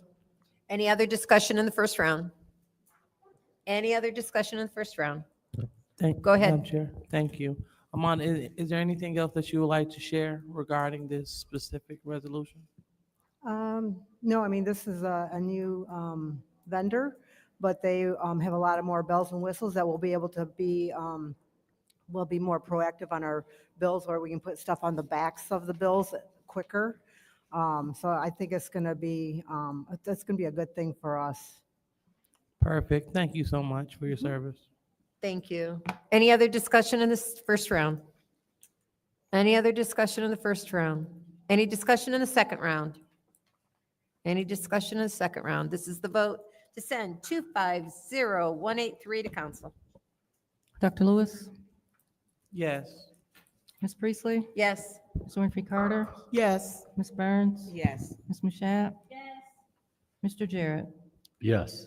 And the vote is 6 yes, 0 no. The vote is 6 yes, 0 no. That will be sent to council. The next separation is 250184, settlement Diamond Jackson versus Matthew Porter. And this was separated by our clerk. So can I get clarification on as to why this was separated before, or do you want a motion first?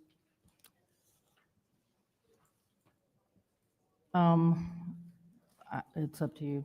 I mean, I can just point out, it's just administrative. The first paragraph says that an executive session was requested on June 4th, but the resolution wasn't addressed then, so it just needs to be corrected to today's date. So it needs to be amended? Yes. Okay. Thank you very much. So then we need a motion to just amend to the correct date. I'm sorry, I couldn't hear. Bless Madam you. Chair. What And was we're going that? to turn to a point one. Yes. Madam Clerk? Yes. All right, I make a motion to correct the date of when the executive session was held and turn this into a point one resolution.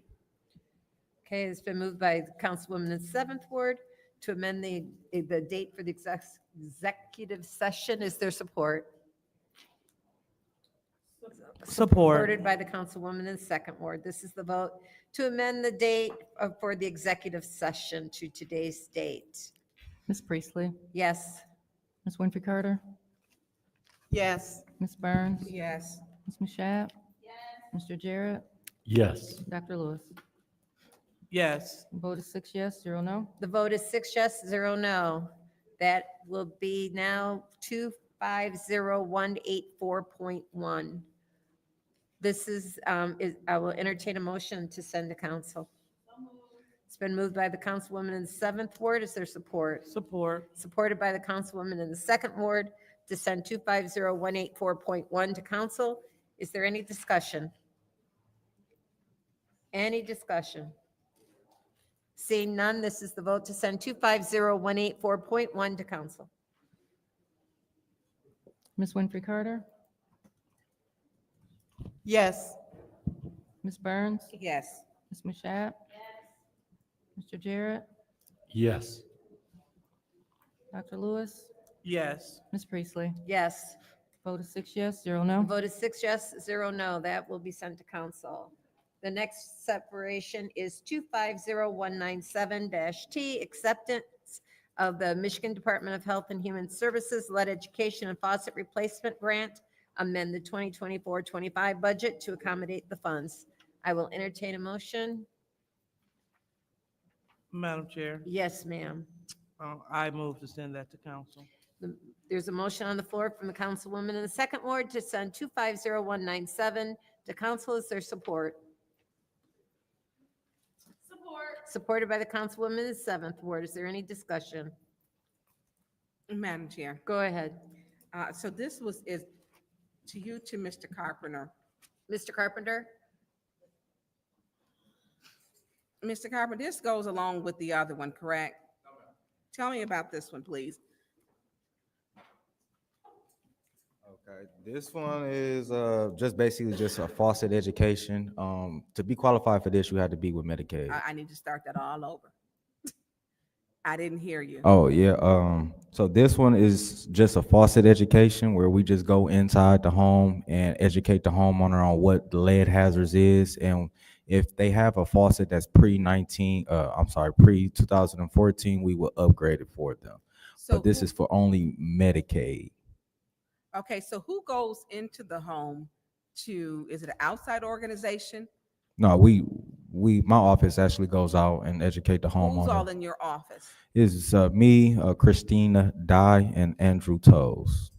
Okay, so you actually go in, and what are your determining factors? What do you look for? Anything that's over copper, PVC, anything that's older than 2014. How do you know that, though? I mean, so when you go into a house and you said faucet replacement, right? Correct. So how do you determine? I mean, if it looks new, it's new. Yeah, but when you're talking 2014.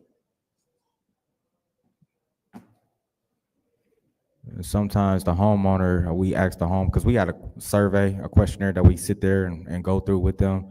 So a lot of times the homeowner would tell us, well, yeah, we just got the faucet replaced last year, 5 years ago. So you basically go on homeowners when they know that they've put the faucet in, or an approximate. Correct. Okay. And then we look at the lines that's going to the faucet. If the shutoff valves is bad, or the lines is corroded, they using steel copper, we put that down. We want to replace all that. So you do a checklist. Correct. Okay. And so what all is on your checklist? I'll have to look at that again. Okay. So one is if the lines are corroded. Correct. Two is if the resident says that they've been in there. I've never had them changed, and I bought the house in 1972. Correct. So those are some of the factors. I would like to see what your checklist is. If you could send that, email that to Davina. Do you need an email? No, I have one. Okay, because if not, I got it open right now. That's fine. If you could, because I would like to see like what your criteria, what it is that when you go in, what is it that you look for? Because we know that every house for that water crisis had or lead poisoning and other pollutants or bacteria or poisons in the water. It went to every home. And so I would like to know like what your criteria is. What are some of the worst that you've seen in homes? Because you're out there. Just faucets that just don't work. I've seen some faucets that's the handle gotta jiggle it to work. I've seen lines that's completely just blocked off, corroded. They got calcium on the outside of it. So is calcium buildup a part of showing that you need to have them replaced, or that your lines are corroded because of the lead? Not necessarily Not lead, necessarily? but just, Okay. yeah, it needs to be replaced. Okay. Because I've seen some calcium where they eat up the faucets coming out of people's bathtubs. The one big nozzle, and around it's corroded. Mm-hmm. So if you could just share that list, I would because I would like to see it, please. Okay. All right, I yield the floor. Thank you. Any other discussion in the first round? Any other discussion in the first round? Madam Chair. Go ahead. And this one is just for, so it's education and a faucet replacement, correct? Yes, ma'am. Which is completely different. So when we're looking at these, so we have two things that are in front of us because the other ones are the same thing. So when we're looking at the in-home plumbing, so are you going to take the same homes that qualify for the in-home plumbing and then also change the faucets, or are these kind of working in tandem? So I know that this home needs their in-home plumbing replaced. And so once you replace the in-home plumbing, are you then going to apply this grant money and change the actual fixture? Or is the one grant going to cover the plumbing and the fixture? And then this is just kind of left over for people who, once you've tested, you determine that only the fixture needs to be replaced. So what I was trying to do in my office is put a blanket out there so everybody's covered. So this is just for Medicaid individuals. So you have to be on the Medicaid list in order for us to come out and replace your faucet.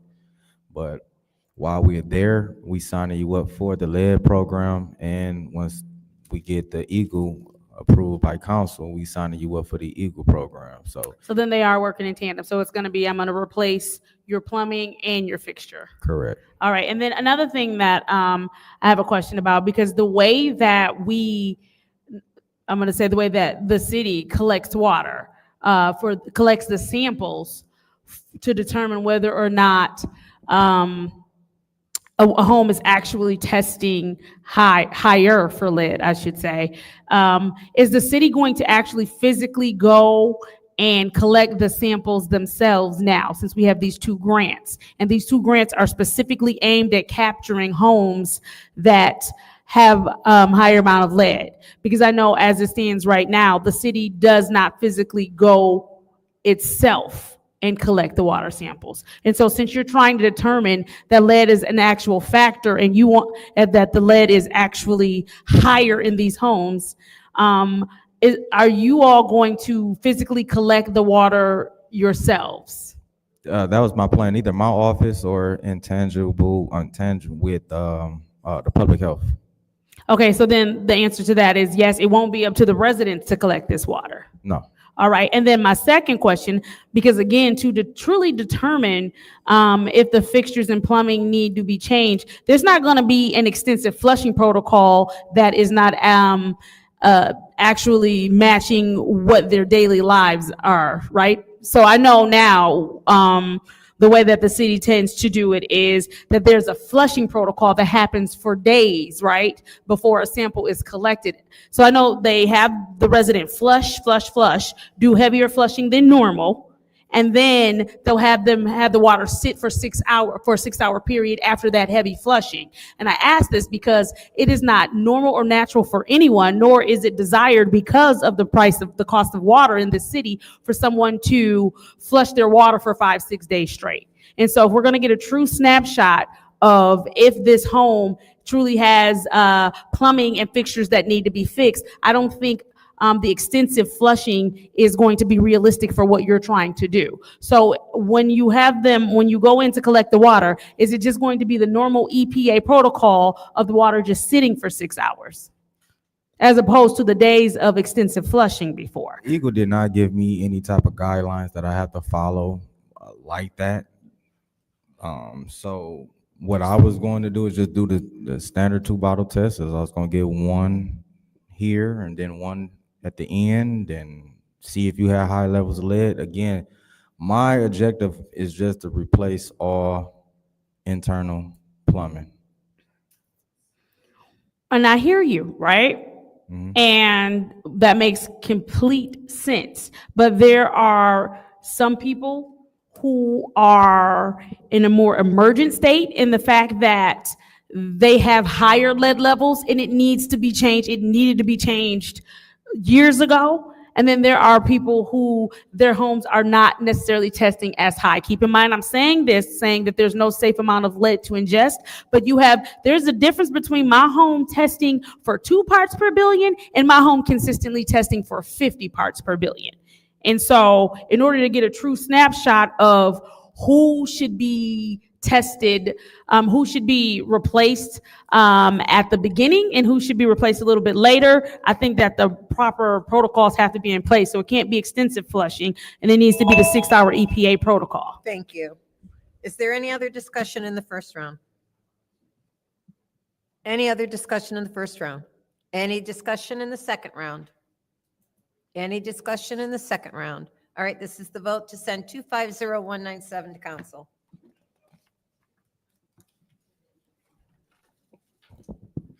Ms. Burns? Yes. Ms. Mashat? Yes. Mr. Jarrett? Yes. Dr. Lewis? Yes. Ms. Priestley? Yes. Ms. Winfrey Carter? Yes. The vote is 6 yes, 0 no. The vote is 6 yes, 0 no. That will be sent to council. The next separated resolution is 250198, contract with Fleiss and Vanderbrink, Water Asset Management, Water Reliability Plan, Department of Public Works, Water Division. Is there a motion? Is there a motion? Madam Chair, Yes, go ahead. I would like to move this resolution to council. There's a motion on the floor to send 250198 to council by the councilwoman in the second ward. Is there support? Supported by the councilwoman in the seventh ward. Is there any discussion? Madam Chair. Go ahead. Is there someone here from the administration?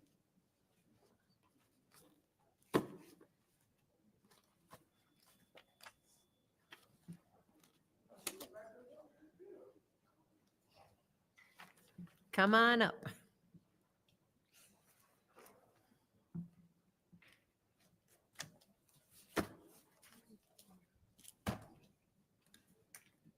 Hi, Ms. Gray, how are you? I'm doing well, thank you. Good. So what is this? We're just now getting it. Is this to extend the contract or a new contract No, for this Fleiss and Vanderbilt? this is totally different than where we have F&V, who is actually our backup operator in charge, as well as filling in as our lab supervisor until we get someone to fill this.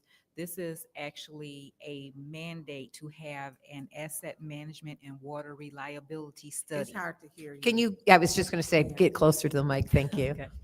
Yeah, this doesn't have anything to do with F&V managing the water plant. This is an actual mandate through EGLE and EPA to have an asset management and water reliability study plan. So is this a part of the Arcadis report of the ACO? It was part of that, yes, as the asset management when Arcadis did it in 2017. Okay, yes. we are just now getting this today, and you can't drive and read. Understandable. So I want to read this because it's quite a bit. Yes. Yeah, it's quite a bit. And so, and I'm not going to force myself at everything. Is this time sensitive, Ms. Gray? It is. This study is supposed to be completed by the end of the year. Okay. So if we put it off for 2 weeks, I don't know, when do we leave to You're go? gonna put it to the middle of leave, or- July. We only have one, we have a council meeting Monday, and then we don't come back until the middle of July. So we have Monday and then we're off Just a second, until, let me look at my calendar. thank you. Our next committee meeting is the 23rd. Is that correct, Madam Clerk? That's what I see, because it's supposed to be the fourth Monday. So it'd be our next meeting is the 23rd. That is correct.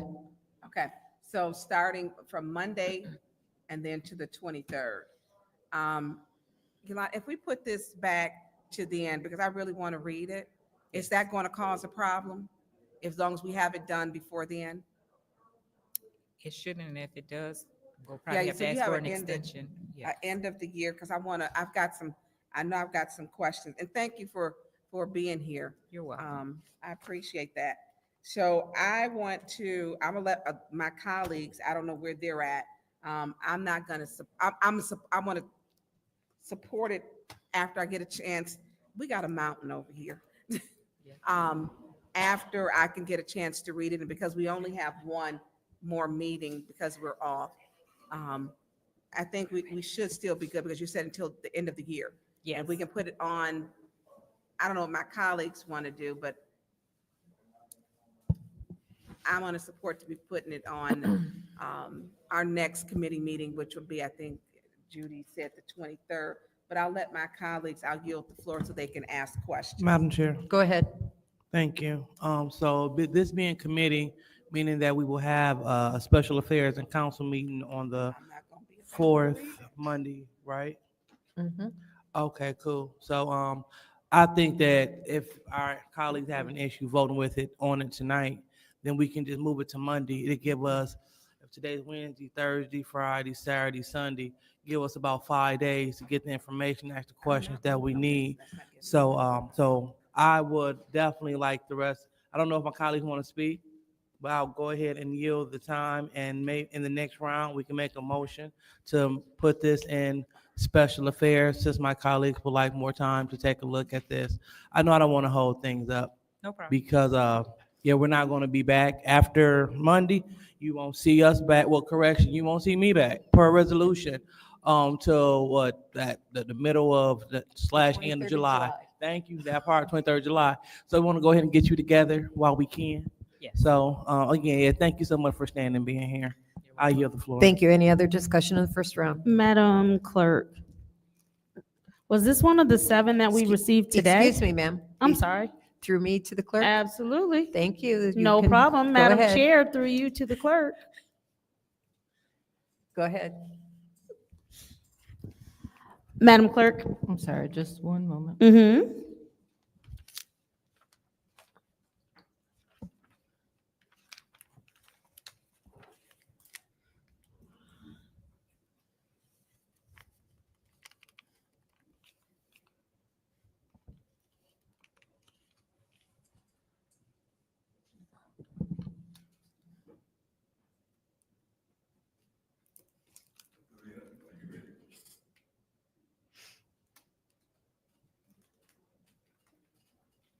Our time's ticking, Davina.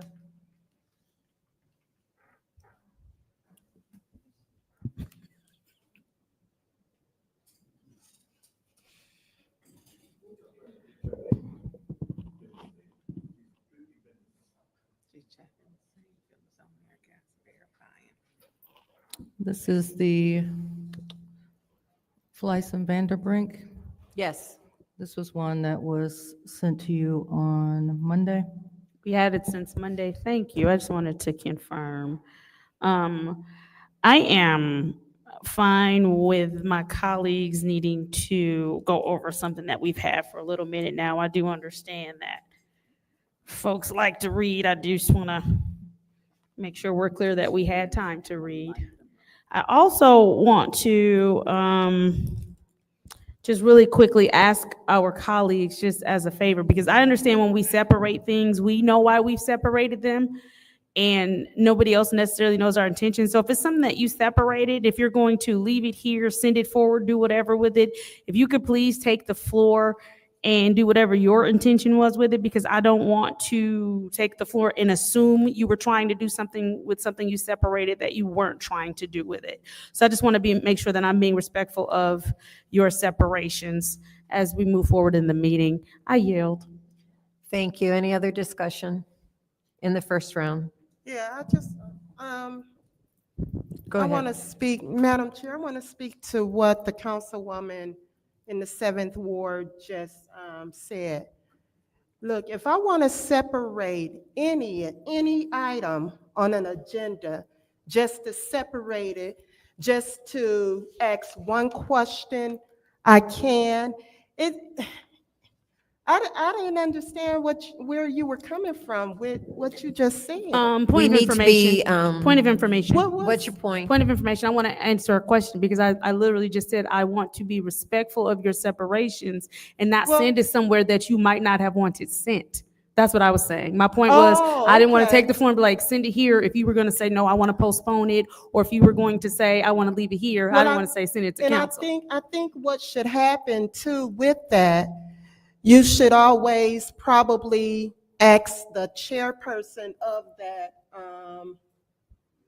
that committee, hey, you know, is it all right to send it to your committee? Well, whatever committee it should go to, or special affairs, whichever one. So either one won't get overloaded, because we don't want special affairs is just a stop through, you know, whereas. Right, yeah. And we shouldn't be in special affairs too long. Yeah, we just needed to clear that up. I just wanted to understand that. I did have one question as far as this resolution. What is the scope of the work that is supposed to be done? Well, the scope of the work is to actually assess all the assets that are 50 years or older. That means the underground water infrastructure. It will also consist of, as the water reliability study is mandated every 5 years, to make sure that we're adequate as it comes to our actual water pressure.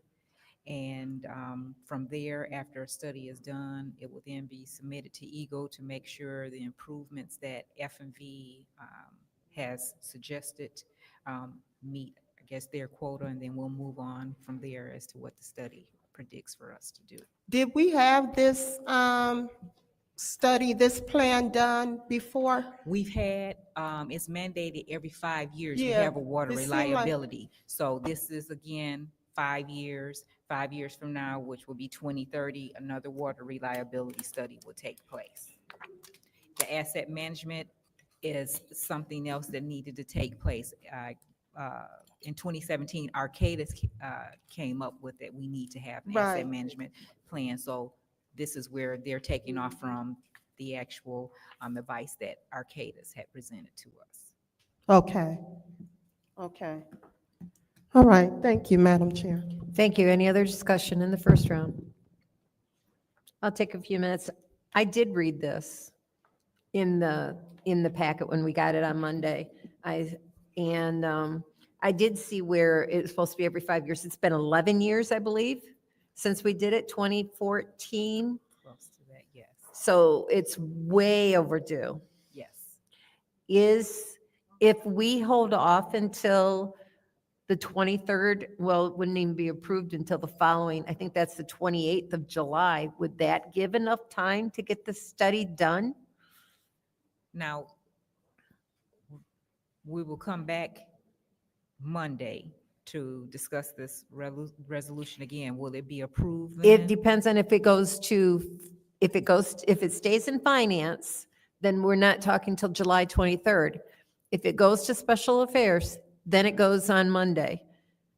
Well, we approved it, it's up to the members of the body. Okay, I'm not for sure how long it will take for F&V to actually implement their study. I'm not for sure if they've actually stated, well, if you approve it on this day, we need this certain amount of time. So I can't say yes or no. We'll just have to go by what the body feels. And there's we no need to. contract signed or anything because we haven't No, approved I it. can't enter into a contract. with So you. you're talking a month. So we might not be starting this until end of August. Yes. That doesn't give them much time. So like I said, I've read this. I knew what it was coming in. We didn't get all of the resolutions for this meeting, but we had six or eight. I can't remember how many actually came in that email. But so I'm in favor of this because we do need to get this done. And we do have 6 months. What my colleagues want to do with it, if they want to send it to special affairs or what, I'll wait and see what they want to do in the next round. But I don't think we should hold it because it's got a deadline and a timeline. Yeah, you can say it's at the end of December, but you've got to remember how long it takes the city to get contracts done and get the work started and then get the reports back. That all takes time. So I'm going to go ahead and go into the second round. Madam Chair. Go ahead. So I'm going to say this, I'm still not voting on it. And I'm going to tell you why, because I don't know if they read the ACO, the administrative consider, I did. And I also read the Arcadis report, which also goes with this. And so how quick I read the Arcadis, the ACO is almost 180 pages. And it has an index, you got probably 200. It is pretty thick, and I've read it. And the Arcadis report is, I think, 77 pages, 77 or 78, or I'm sorry, 64. Well, no, it's a little bit more than that. And so I'm not rushing to do something that if it took all this time, I'm not doing it. I'm simply not. Now we got everything they want to rush and how quick we read. Well, I'm going to take my time and read it and write my notes so that I can ask intelligent questions, because the reason why people didn't ask questions before, which is why we had a water crisis. I'm not going to rush through this and act as if, oh, it's so important. As if it was so important, we did it last year, the year before last, or whenever. But there's questions that I do have. Do we have a DPW director right now? We do not. No. We do not. And so I'm not rushing through this, and because that timeline with the July off, which probably everybody needs it. I know our police force don't mind not being here at all. And so for me, I read and I want my time to read. Now they can vote on it if they want to, but I know it goes with the administrative consent order, which is almost 200 pages. It goes with the Arcadis report. That's almost 70 some pages. And then we got this. So don't tell me on a Monday what Tanya Burns should be doing through her week, because I take my time and read. You're not going to rush me to read nothing. Nothing. This city for 18 months had water that was poisoned. And they told them that the brown, don't worry about it, that the little bit of rust, don't worry about it, that it smelled foul, smelled like eggs, it didn't matter.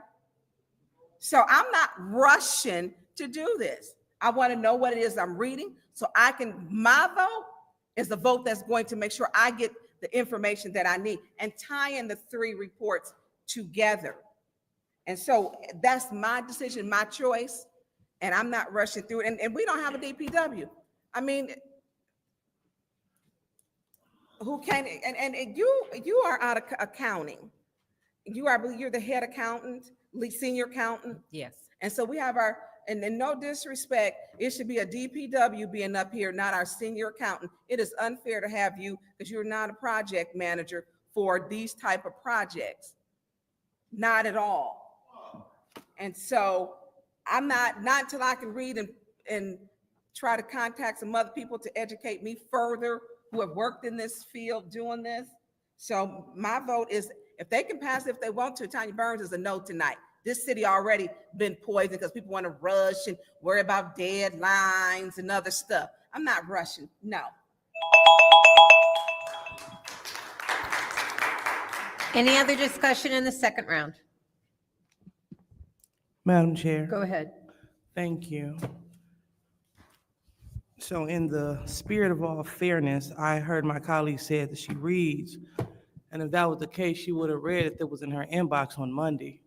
And so we have. Point of order. What's your A point? request for- I may be a slow reader, like you were slow at comprehending. That's, That, ma'am, that's through the chair. Go ahead. What were you saying? Okay, because I was going to rule that as an improper point. Go As ahead. it was, thank you. And so we had this since Monday. And, and when I hear, having time to read and et cetera, well, we got 3 to 4 hours to sit up online on a podcast. And so we must redirect our energies towards the business of the people. And the business of the people is, excuse me. All right. And the business of the people is to tend to the agenda that we received. And on Monday, we received the information for this. So this is not just a last minute read. And even if it is, we took the oath to do all things necessary to move the business of the city of Flint forward.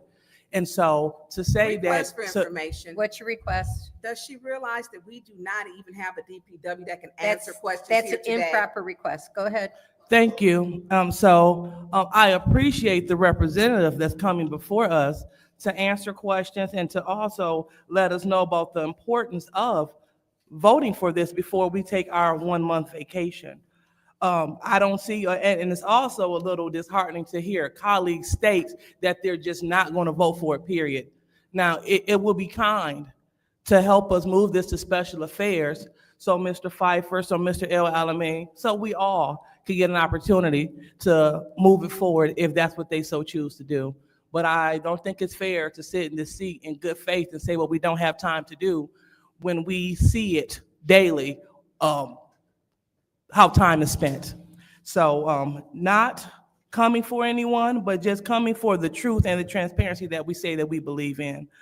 So it is my goal, and I don't know if anyone else would like to speak.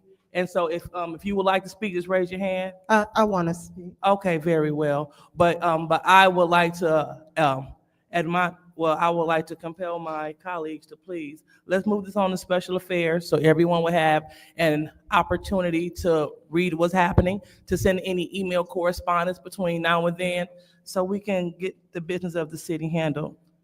And also, I echo the sentiments of Councilwoman Mashat, and what she was saying is, if we separate something, don't wait for your colleagues to put a motion on the floor forward, because we don't know what you want. So if you separate it for a reason. So if you separated resolution ...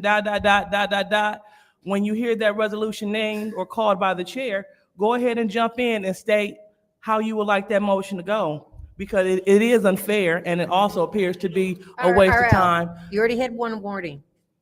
Go ahead. Thank you. Thank you, Ms. Priestley. Is there any? Yes, Madam Chair. Go ahead. Sorry, I knew that. You know what, I'm just gonna say this.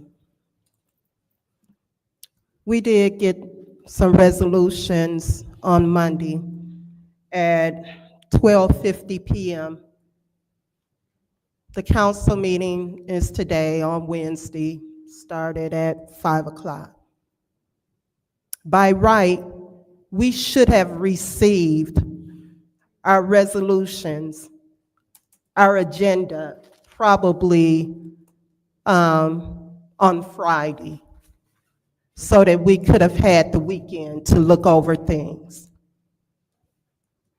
I work a full-time job, so I have to do my job. I don't have time on a Monday evening or whatever. I did look at everything, but to just thoroughly go through and read, I did come up with some questions. However, this is a lot of information to go through, particularly when it deals with our water system. I'm going to be very careful when it comes to that. Okay? We were in a water crisis And we still in crisis. It hasn't been totally cleared up. So my vote, I'm not gonna sit here and let somebody tell me when I should be reading. I do my job. I've been sitting here since 2017. But I do know that we need to start getting our agendas earlier. It's ridiculous. But I'm not gonna allow one of my colleagues to tell me what I need to be doing. I do enough. I'm taking calls from every ward trying to help people.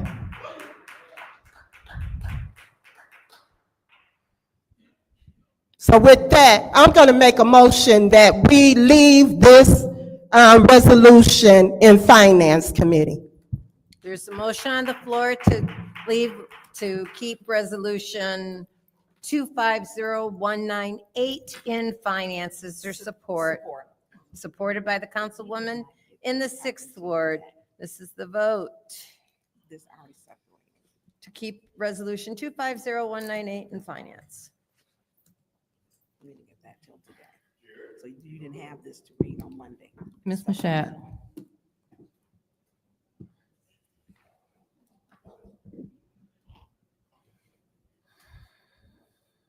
Yes. Mr. Jarrett? Yes. Dr. Lewis? No. Ms. Priestley? Yes. Ms. Winfrey Carter? Yes. Ms. Burns? Yes. The vote is 5 yes, 1 no. The vote is 5 yes, 1 no. That stays in finance.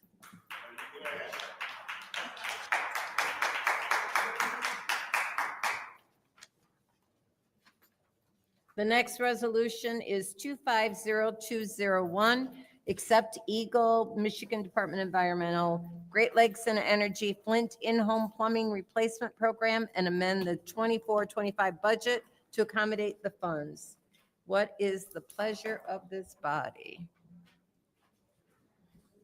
Madam Chair, Yes, ma'am. I make a motion to send this to council. There's a motion on the floor by the councilwoman in the 7th ward to send to council. Is there support? Support. Supported by the councilwoman in the 2nd ward. Is there any discussion? Madam Chair. Ms. Mashat. Thank you. Madam Chair, through you to the young man, Mr. Carpenter. We talked about this one a little bit earlier. So this is the actual grant that we are getting from Eagle, whereas earlier it was just us putting some money in so that we could change the plumbing in more homes. But this grant is coming from Eagle. Is there a time limit on when we need to accept this grant? Time limit, not really, but we was executed 3/1/25. So I don't know what you just said. not a time limit, but they gave us the okay to spend the money 3/1/25. So then, yes, so we need to accept it so that you can begin. Work, correct? Yes, so you can begin the work and begin in this fiscal year that you said during the grant process that you would start in. Correct. The grant would end, what is this? September 30th, 2027.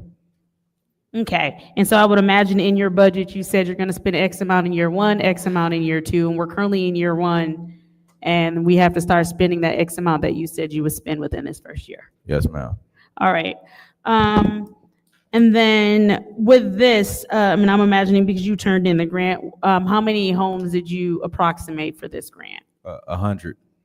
100, okay. And then with this grant, same thing about criteria. I would imagine you gave them some criteria that you would put in place. Was that a part of when you wrote the grant that you had criteria that you would put in place for it? Meaning if the home tested above this lead level. So I am asking these questions with the assumption, and you can correct me if I'm wrong, we're talking about the 15 parts per billion. Anything above 15 parts per billion is what you're looking to change in the immediacy, or are you looking to change, what's the lead level that triggers the immediate? 15 parts per billion 15 parts is per billion. like ahead of the line, but the only qualifications really is your income. But I got it written in where everybody should be approved. So when you say the only real qualifying factor, here's your income, but then you also have it so that anyone in the city, no matter their income, should qualify? Correct. How's that possible? Because we got it so high where as long as you have a certain amount of people in your household, which normally each household has two people in a household, so we should be able to qualify. So what's the poverty level that we I would are? have to look at it and get it to you. I can send it to Davina. And Is it over 200% of the federal poverty level? I don't know if it was 200% because I was basing it off of HUDs, not off of HUD? Correct. Okay. So so say that I have a one-person household, but I need my pipes changed. What is the income threshold for that? I believe it was 50,000. 50,000? It's a pretty good threshold, actually. Okay. I wasn't expecting it to be that high. All right. And then once you start this program, what's the game plan? How will people know to apply? How will you get this out to everyone? Well, it still coincides with the lab grant that I'm already doing. So basically, if you signed up for this program, you kind of automatically signed up for the in-home plumbing program. So what if you have residents who are not signed up for that other program, but they qualify for this program? How will you get the word out to them? With the lead faucet education, when we go out to the homeowners and get the education of what lead is, we will be letting them know. Also, we have another program too. So is there maybe like a mailer? Are you going to do door to door? Because what often happens is we think that people have information and we find that they did not get that information. Are we going to do some sort of press conference? Are you going to do a press run? Are you going to sit down, News 4, Focus at 4, something like that? I just want to make sure that as many people as possible understand that this exists. And I also want to make sure that people know that there's a $50,000 household income threshold, because a lot of times people will not apply for programs because they automatically assume that they do not qualify. But this, like you said, this is opening it up to quite a few residents in the city of Flint who normally do not, who normally cannot apply for other programs. And so I want to make sure that those residents who now can apply for this understand that they do qualify for this. Yeah, so we also partnering with the public health office. Thank you. That's your time. Is there any? Madam Chair. Go ahead. Go ahead. Thank you. Go ahead, Mr. Carpenter. You can finish. Thank you. So we also partner with the public health office. So when everybody comes in to get a filter replacement, we also are putting the flyers in the bag for them. We also partner with the Greater Flint Health Coalition and LIST. So that's getting the word out with that. We also have an online portal called Find Help. And that's another way that we also get the word out. Okay. Thank you. Anything else you'd like to add, Mr. Carpenter? I had to look at the budget again. I don't know if I have money allocated for said news channels, but if somebody wants to partner with us to get the word out, we Excuse definitely me. can. No yelling out. Go ahead. Yeah, that was it. Okay, thank you. And so, just from sitting in this seat and from previous experience, when we had those forms that went out from the late Councilman Mays, stating people can go and get their home fixed with this form, that got out there very fast and we didn't have to spend any money.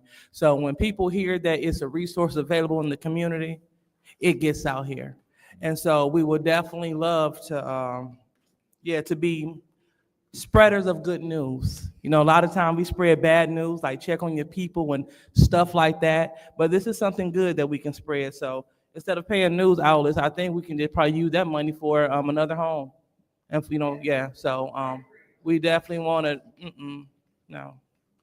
And so we appreciate what you do.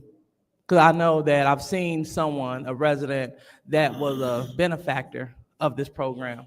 And you all took great care of them. And so, again, thank you for your service. Thank you for staying, and I do support your work. Appreciate it. Any other discussion in the first round? Madam Chair. Go ahead, Ms. Ms. Burns. Quick question. You said this is the grant acceptance where you put in the application for the grant, right? Yes, ma'am. So you said there were two. Two people had applied, Yes, from the city of Flint. so two had applied for the city of Flint, two Correct. organizations. Correct. What is the other, what was the other organization?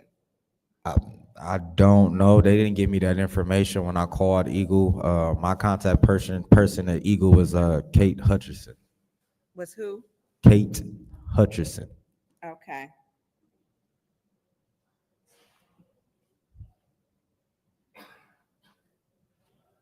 Okay. All right, that's what thank you. Any other discussion in the first round? Madam Chair, Go ahead, Mr. Jarrett. through you to the speaker. You made reference to a resource online, Find Help. Yes. I believe that's what you. For the application process to apply for this program, is that only done by coming down to City Hall, or is there a portal or an online application that is available or will be available? We haven't started it. It's a pilot, so we can make. Sky's the limit. However, what's the easiest way? We haven't came to that point You yet. haven't gotten to that point. No. When do you, how long after this is approved do you think it's going to take in order to get ramped up to where you're ready to take applications? Whether you do it electronically and manually or what? How long do you think it would take? My office got the capacity to do it now. Okay. We just don't want to put the cart before the horse. Okay. Because I do have, I'm sort of thinking along some of the same lines as some of my colleagues, as far as making sure the information gets out there that, hey, the applications are open. These are your options. This is what's going to be, your required documentation. Because I think this could be one of those programs that, we only. Well, again, it's going to be like the same qualifications for the lead program. Just we not requiring you to have a child under the age of 6 to qualify. So a lot of we got over 110 applications. And no, it's like 120 applications in my office right now. So that's my program right there without using the ARPA money. Yeah. Okay. Thank you. I yield. Thank you. Any other discussion in the first round? I'm going to take a few minutes then, because what I'm concerned about is there's going to be so much demand for this program that we're not going to be able to accommodate everybody. And I know the goal is to be able to do that, but I just don't think that's realistic. What is your plan to choose people to apply? Will it be a first come, first serve? Will it be highest lead level in the water? Do you have any plans on that? My plans was to go with the highest lead level. And we have the opportunity to apply for more funding. Okay. So, but because it's just a pilot, they got to see how this rolls out and everything goes smooth, just like how Councilman Burns was saying.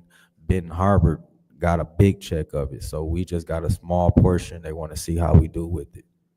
And I definitely would agree with the highest lead level over anything else as a situation. But did I also hear you say that we got the award letter March 1st? Correct. 3 months. Now, I'm not yelling at you. We have been saying since this body was elected in 2021 that it's ridiculous how long it takes for these things to come before us. 3 months. Unacceptable. It's not your fault. It's the administration. Thank you very much. Any discussion in the second round? Yes. Go ahead, Ms. Burns. Yeah, she wasn't yelling at you, but you're at that podium. It's all right. I was actually yelling at the back. So, if people want this program, tell me how do you get it? I mean, like, can you say this at the podium on the record? Just come down to City Hall and Come to City Hall where? the front desk. So you're talking about when you walk in the front doors, go to the right. Yes. The ladies in the window. And let them know that you're looking for an application for the in-home plumbing. So residents, if you're watching, come to City Hall. You need to come through the front doors. When you first on your right, soon as you're right past the doors, you'll see the customer service large window where there will be ladies who generally greet you there, and they need to tell them what? That they was coming down to apply for the lead in-home plumbing. And they'll let. Well, they could do all of it, really. The lead in-home plumbing, the lead-based paint hazard control, and they can also get a faucet replacement, all three of them. So let's say this again, because I'm a little slow with reading. So we want to do the faucet program. We want to do the lead base for the paint, right? And we want to do The Flint in-home plumbing. and the in-home plumbing. Yes. So- Request for information. Yeah. Oh, Judy. Sorry, what? Request for information. Oh, you don't need to ask that, but go ahead. Oh, Jonathan. Oh, Jonathan. I'm sorry, I was getting something from Through you to Councilwoman Burns, can you clarify when they're ready for these applications to be requested? So he's asking that question. You heard it. Can you answer it? We can start accepting those now. So we can come tomorrow to the front desk at the front desk through the front doors through the right. Tell them you want everything lead. Correct. That might be easier. That'll be easier. Yep. I think everything lead replacement that can be done. I would like to apply any documents what type of documents do they need so they can jumpstart this? 6 months worth of income, bank statements, a deed to the home, because I got to make sure it's your home, ID. If you signing up for the lead program, and I needed somebody under the age of 6, and that's it. Oh, homeowners insurance also. Now, if you cannot provide homeowners insurance, because I know we going through a situation with the roof, I need 3 quotes of said homeowners insurance. Okay. At least, so if you need the roof part, you need at least 3 quotes for the homeowner's insurance. You need to have your ID, Michigan ID, you need to be living in Flint. You need to have your deed to your property. You need to have 6 months worth of income verification. Yes. And if you got a child underneath the age of 6, y'all go to that front when you walk in the front door to the right. Thank you. Any other discussion in the second round? Any other discussion in the second round?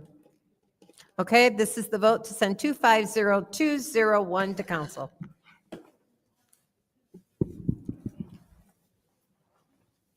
Mr. Jarrett, Yes. Dr. Lewis, Yes. Ms. Priestley, Yes. Ms. Winfrey Carter, Yes. Ms. Burns, Yes. Ms. Mashat. Vote is 6 yes, 0 no. The vote is 6 yes, 0 no. That will be sent to council. The next separated resolution is 250202, amend the Choice Neighborhood Grant Agreement for the Clark Commons Endowment Trust. What is the pleasure of the body? Madam Chair, Yes, ma'am. I make a motion that we send resolution 250202-T to council. Motion on the floor from the councilwoman in the 5th ward. Is there support? Support. supported by the councilwoman in the sixth ward. Is there any discussion? Yes, Madam Chair. ahead. Through you to Miss Ashley. She's about time. Ashley, I have one question that I kind of got confused on. And the document, the resolution and everything, it says the 750,000 and remaining funds. However, in reading, the HUD at mid, it says 500. Yeah, so when we initially drafted the agreement, we thought that it would be closer to 500. After reviewing our payment requests and invoices, it looks like it's going to be between 570 and 750,000. And so that number in the amendment will be the exact number in the trust, so that will change. We don't know that number yet, and so that's why the resolution gives us room to put whatever remaining funds are available in the trust. Okay, so, and then I have another question. What specific oversight mechanisms will be in place to ensure that the organization that's going to handle the endowment, I think is what? Communities of Hope. Yep, so there's a board that will be established. Our choice planner, Diana Degner, she will serve on that board for the city.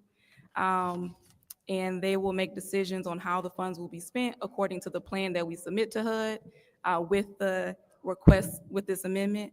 And also, there is an invoice process. So they complete the services and they report that to the city, and we pay. So with this, the wraparound services that were supposed to happen, I'm sure some of them happened. Yeah. Those will continue on? So some of them will. The end of last year, we conducted one-on-one interviews with all of the Clark Common residents, along with a representative from Communities of Hope. And so we kind of, from that feedback, drafted a plan on how these funds should be spent, how the residents want these funds to be spent. So some services will continue in some capacity, but we're really kind of reorganizing the program. Okay. Yeah, overall. Okay. Yeah. And so, so there will be transparency and everything will be in alignment with HUD's guidelines. So even though the funds are in a trust, we still have to spend the funds according to the People Services guidelines. Okay. And the plan that we submit to HUD to establish the trust. Okay. Yep. Thank you, Madam Chair. Any other discussion in the first round? Madam Chair. Go ahead, Mr. Jarrett. Yes, through you to Ms. Ashley. Good evening. Has Communities of Hope, Inc. always been engaged in the choice neighborhoods, or are they recent to the program per what we're doing now? Yeah, so yes and no. They have an employee who is actually the relocation specialist for choice for the entire grant. And she worked actually under the Housing Commission, but she was a part of Communities of Hope organization. She's no longer with the Housing Commission. She's with Communities of Hope in full capacity. And so she has been a part of the grant for the entire duration. But so, because I'm looking here and it talks about the grantee intends to enter into a contract with Communities of Hope. And I'm just trying to track if it was always, if they were sort of built into the initial even grant application as the potential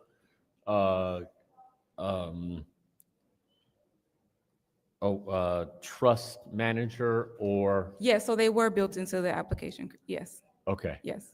okay. Yeah, and that's because they have a presence in Clark Commons already. Their employee who was a relocation specialist, she is doing this work as we speak now. There's also a one-to-one match that is required, and so Communities of Hope, they have other developments in the area. They provide these services for other neighborhoods, and so it's just a part of the work that they do. And that's what I'm also trying to understand is Communities of Hope, an organization that we should already know about, so to speak. They've been that Yeah, prevalent in They're moving primarily, around. I believe their largest communities are in Detroit, but they are associated with the property manager at Clark Commons and the developer. And so that's why we thought it was best to bring them in for this. Okay. Yep. And do we have a feel, for example, of this $750 or so thousand, what their admin fee might be of that? We do have a preliminary budget. Not so much admin because it is a one-to-one match, so they are providing in-kind and a financial match. So whatever admin would be, it will be matched. Yeah, Okay, they're required. because I thought I saw somewhere also where the services, as someone was speaking to, sort of wraparound services Yeah, would be the- extended until the fund is exhausted. And I was Yes, just, but the maximum admin for choice is 10%. okay, Yeah. thank you. I yield. Any other discussion in the first round? Any other discussion in the first round? Any discussion in the second round? Any discussion in the second round? Seeing none, this is the vote to send 250202 to council. Dr. Lewis? Yes. Ms. Priestley? Yes. Ms. Winfrey Carter? Yes. Ms. Burns? Yes. Ms. Mashat? Mr. Jarrett? Yes. The vote is 6 yes, 0 no. Vote is 6 yes, 0 no. Our next resolution is 250203, contract Renova One renovating roofing, residential roofing replacement program. What is the pleasure of this body?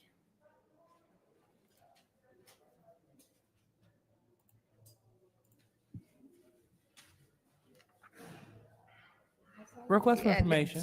Yes, go ahead. Who separated it? I don't have that. Oh, okay. Was that one of the one, Madam Clerk, was this one of the ones that you separated? Oh. Oh, Tanya, you separated this one? Okay. What is the pleasure of this body for 250203?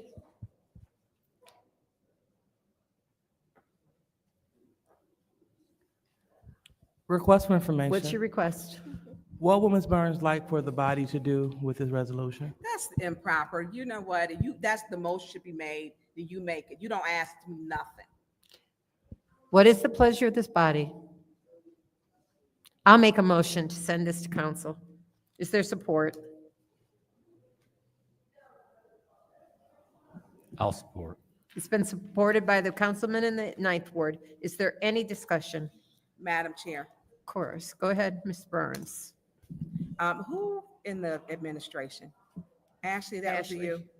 So is this the roof lottery program? It is. Yeah, and I'm gonna tell you this, when I asked who was given this and I sent emails, who in my ward, we weren't able to be there. Then we were told, contact the mayor. That has nothing to do with the transparency of this program. So this program, and then he has a whole press conference, which he has his selected few. And literally you had to go down there to make phone calls in his office. You couldn't take the paper. They would not allow you to call. You couldn't, we did not receive the names or the addresses, saw it on the news, but want us to support this to get roofs when it was the most non-transparent roof lottery ever. And then he gives a press conference in council chambers with the people that we didn't know. So this mayor is not transparent. It's a problem for me. He don't own the ARPA money. He uses it for press conferences, and people weren't allowed. We couldn't even get the names. I still haven't gotten them. Who got them in my ward? Where was the roof lottery? Where was it taken at? Who did it? Who spun the wheel? Who put their name in the fishbowl? However it was done, we don't know. How was it done, Ashley? Do you know? Yes, so our staff, we entered each home that applied into there's an app, it's a lottery, and we selected the properties that way. I can't provide a list of each individual, each address that is receiving a roof replacement or repair. I didn't hear you. Could you I say- can provide that information to you, the list of properties. I would like to have it. Yes, I can provide that to you. I've sent emails, requests, and never got it. And I apologize, I didn't receive that, but Yeah, I well, can get that to believe you. it, because I know they wanted us Yeah. to come down there and sit in his conference room and call the people to tell them, Mm-hmm. like some other council members did. That's not a requirement of my job to sit down there in that area. Just that's not how it should have been done. Yeah, and we did hold a roof informational for all of the applicants who were selected, and it was to give them information to sign their project agreements, and to let them know how the program will be ran, and also to meet some of the contractors that they will work with. So this is coming from the is this coming from the 850,000? It is. That was it Metro Community? I think it was G Card. Did not yes. have Yep. someone on the staff to do it. That Councilman Jarrett had a conversation with Emily Dorr at the time, and he called me and said, well, what do you think about this? And at that time, I'm like, I think, well, I said Jonathan, I didn't say Councilman Jarrett. I said, I think that's a great idea. Mm-hmm. When you have people who say, I think that's a good idea to repurpose those funds. And then to tell council to go down there you got to call your people in the mayor's office. People don't get, it is the same, when you want respect given, but you don't give it, I mean, come on, it just doesn't work that way. You know, it just doesn't work this way. And these press conferences where I guess they worried about my podcast. I'm glad they fans. I'm glad they are. But I think that when we talk about this community, these are things that should be transparent so that, because people are like, well, what happened? And I believe Councilman Jarrett did go down to try to call, but his people, but you couldn't take the paper with you. Who want to make, call? We got our own offices. We literally have our own offices and conference rooms. It is not necessary to go there. Hey, I want to tell you, you are a recipient of a new roof. It's the disrespect of the council that this administration consistently does. And so we're supposed to get, was it 72 roofs? This is the first. Yeah, so we initially, we projected 72 roofs, but now, after we got the budget back, Now it's 12? No, now it is 52. Now it's 52. Yeah, so we had 8. From 8 72 to 52. Correct. Yep, so that's after we got the bids back, and we know our budget now. Thank you. Any other discussion in the first round? Yes, Madam Chair. Go ahead. Madam Chair, through you to Ashley, you can continue to Yeah, finish. so initially it was 72, now it's 52. We received 8 bids back. We selected 6 of those contractors. You see 2 in front of you today. There will be 2 more at next council. And the first pot of funds, we did enter into contract. We've already started the program. We received a grant from Ruth Mott, and we decided to pair that with the roof program. because we were so over budget. And so that's why we have a deadline to spend those funds as well. So we started that. So, Ashley, when you send the list, can you, separate the list by wards? Yes, it is separated by wards. We can do that, Okay. Yeah. Okay, and just make sure that every council member, get a list, because, no, I'm not gonna sit down in the mayor's office in his candy room to, call residents. That's ridiculous. That was a ridiculous condition for our residents to be able, our residents in our ward to be able to get, this benefit. I'll never do that. But thank you. Make sure we get the list. Yep. I don't know if I want to support this tonight, but I will. I'll support it, but I do want that list because I want to make sure that, everything is fair. Thank you, Madam Chair. Thank you. Any other discussion in the first round? Madam Chair, Yes, go ahead, Mr. Jarrett. thank you. Through you to Ms. Harris.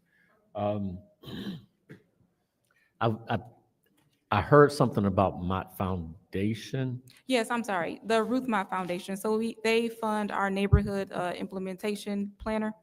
And we receive a grant from them every year on a 2-year basis. And last year we had $70,000 for implementation, and we decided to put it towards this project.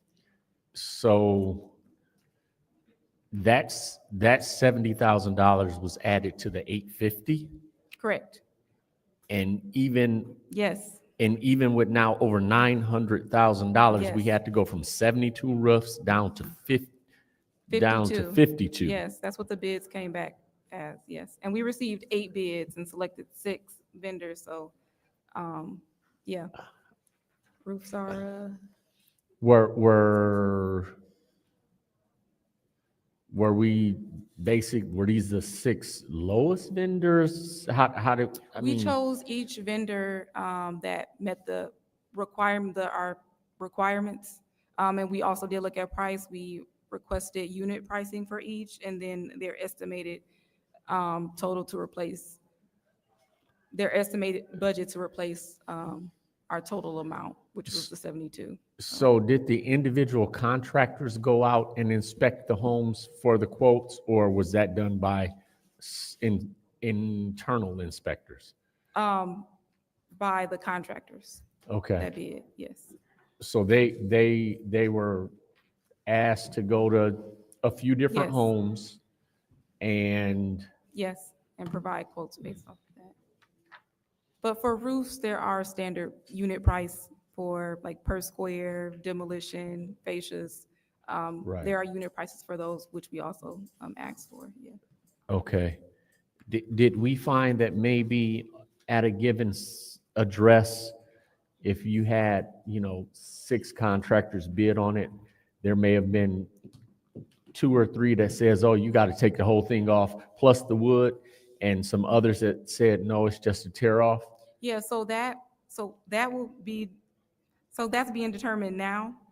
So we got our initial bids, and now we're doing the more in-depth evaluations. So some will be a total replacement and some will be repair. Okay, so this 182,515, you said there's 6 contractors? Are all? No, that's one contractor. For the 182, that is just one contractor, Renova 1. Okay, but it looks like the next resolution, We Preserve Michigan. Yep, and that's also one contractor for 12. There are 2 more that you will see before you at next council. Okay. And then 2 that were under contract, it's lower than 70. So they all are not going to have the same award amount of the 182? No. Okay. No. Will they have? Okay. So they're not going to have all 12 residences either. Okay. All right. I yield.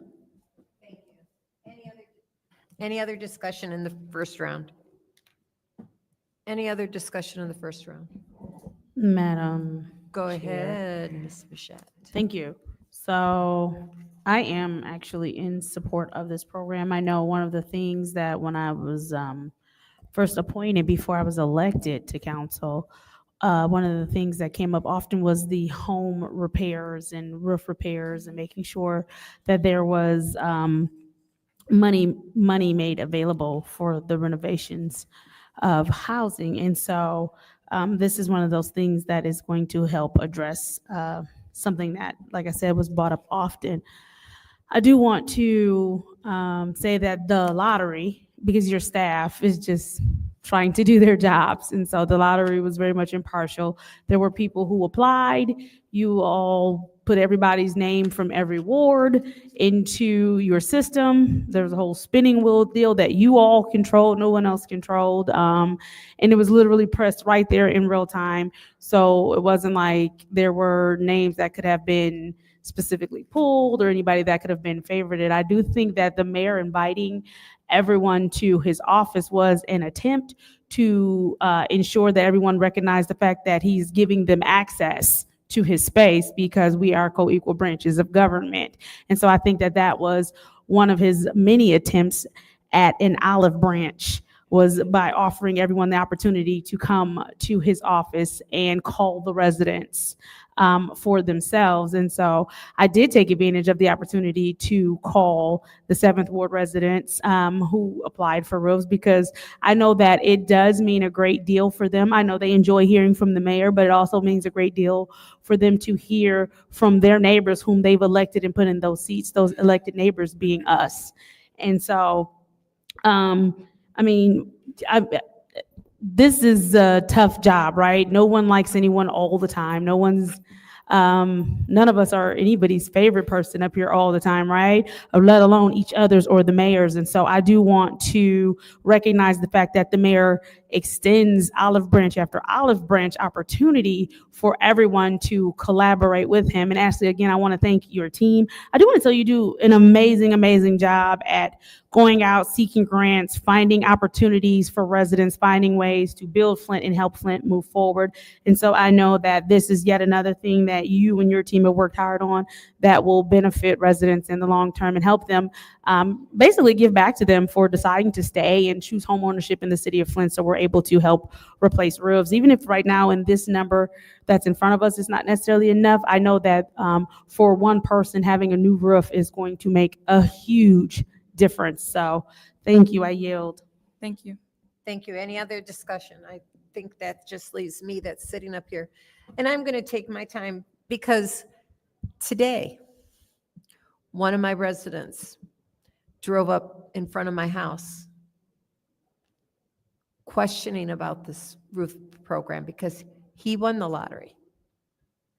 His name was drawn. And I'm telling you, I actually have known this guy since he was a kid. He and my niece who lived with me were friends. And he kept thinking I was pulling his leg. He is so excited for this program because he couldn't afford it otherwise. What I like about being given the opportunity to call my residents is to hear their voice when they answered the phone and I introduced myself and I said, I just wanted to tell you that you're getting a new roof.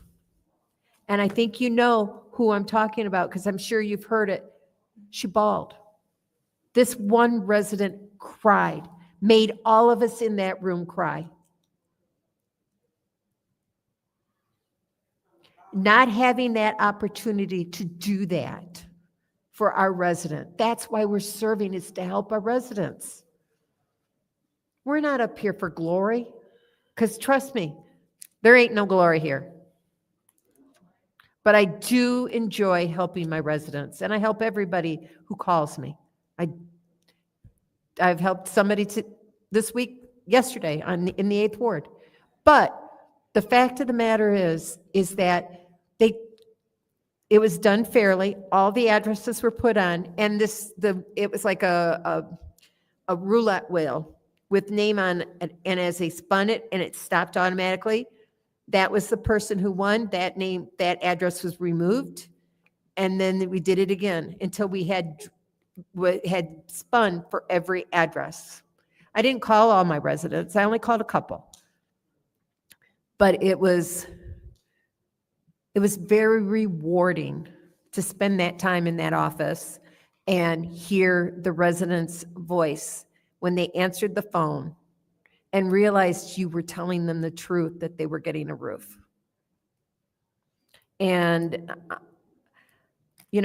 everybody says, we want roofs, we want roofs, we want roofs. This is that. This is that. And it's fair because it's same number of people throughout the city.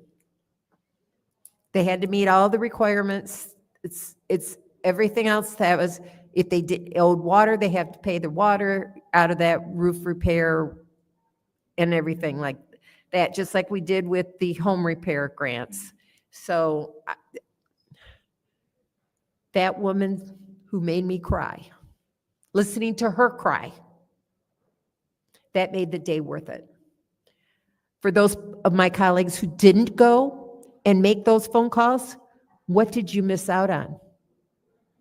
Did you miss hearing the relief and the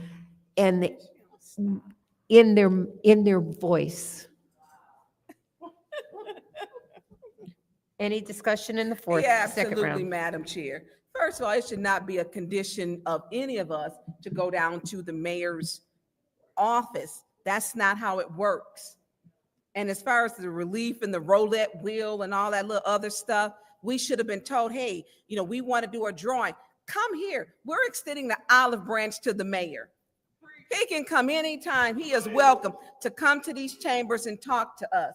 Y'all spend more time down there conference with him, and Judy, you his favorite. Oh, Judy, I just love you. You can't make this stuff up. Ashley, I would like to have the list, please. The roof program, when Councilman Jarrett is the one who there was the glory in him realizing, because there is glory in it, that there was $850,000 that could be reallocated when he contacted Emily to use for roofs. There is glory in that. So I want to understand, or for you to understand, Judy, don't say that. No, we didn't go. Not one time did he call and say, well, we're going to do the roulette wheel. And as a matter of fact, it don't go very well when I'm down there with the mayor. He can come here. He's respectful. I'm respectful. I'm not his friend.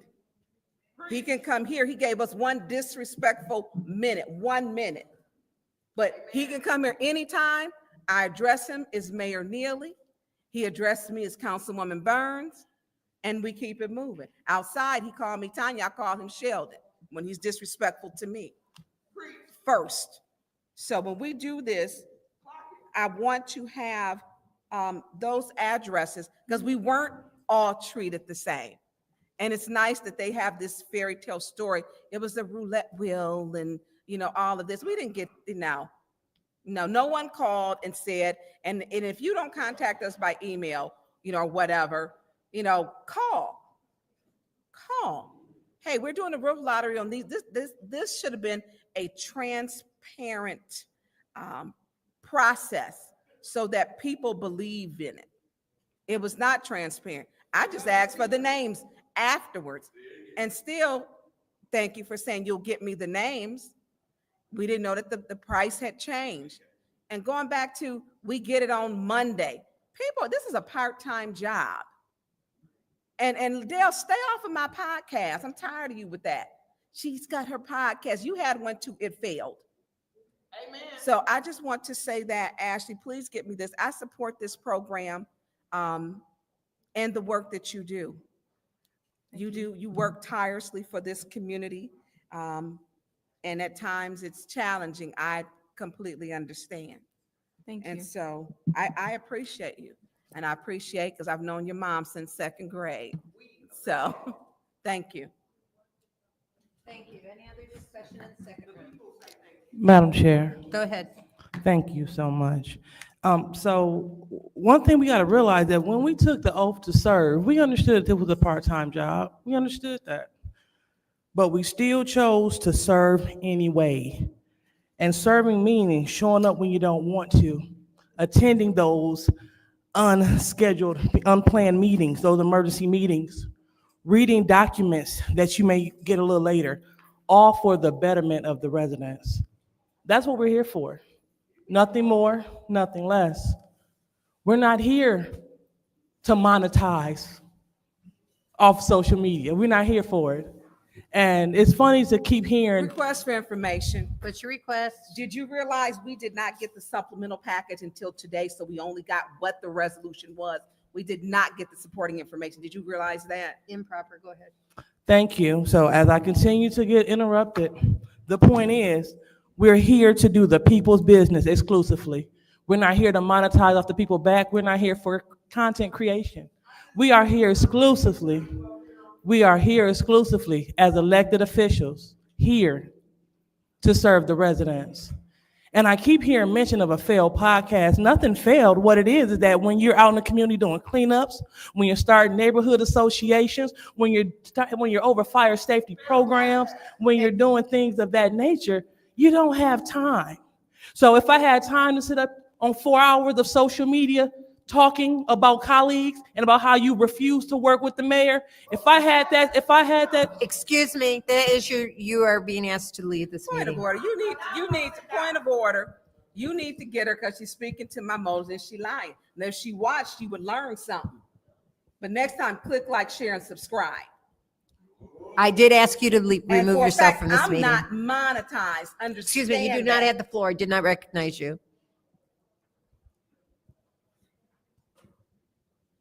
I've asked you to remove yourself from this meeting.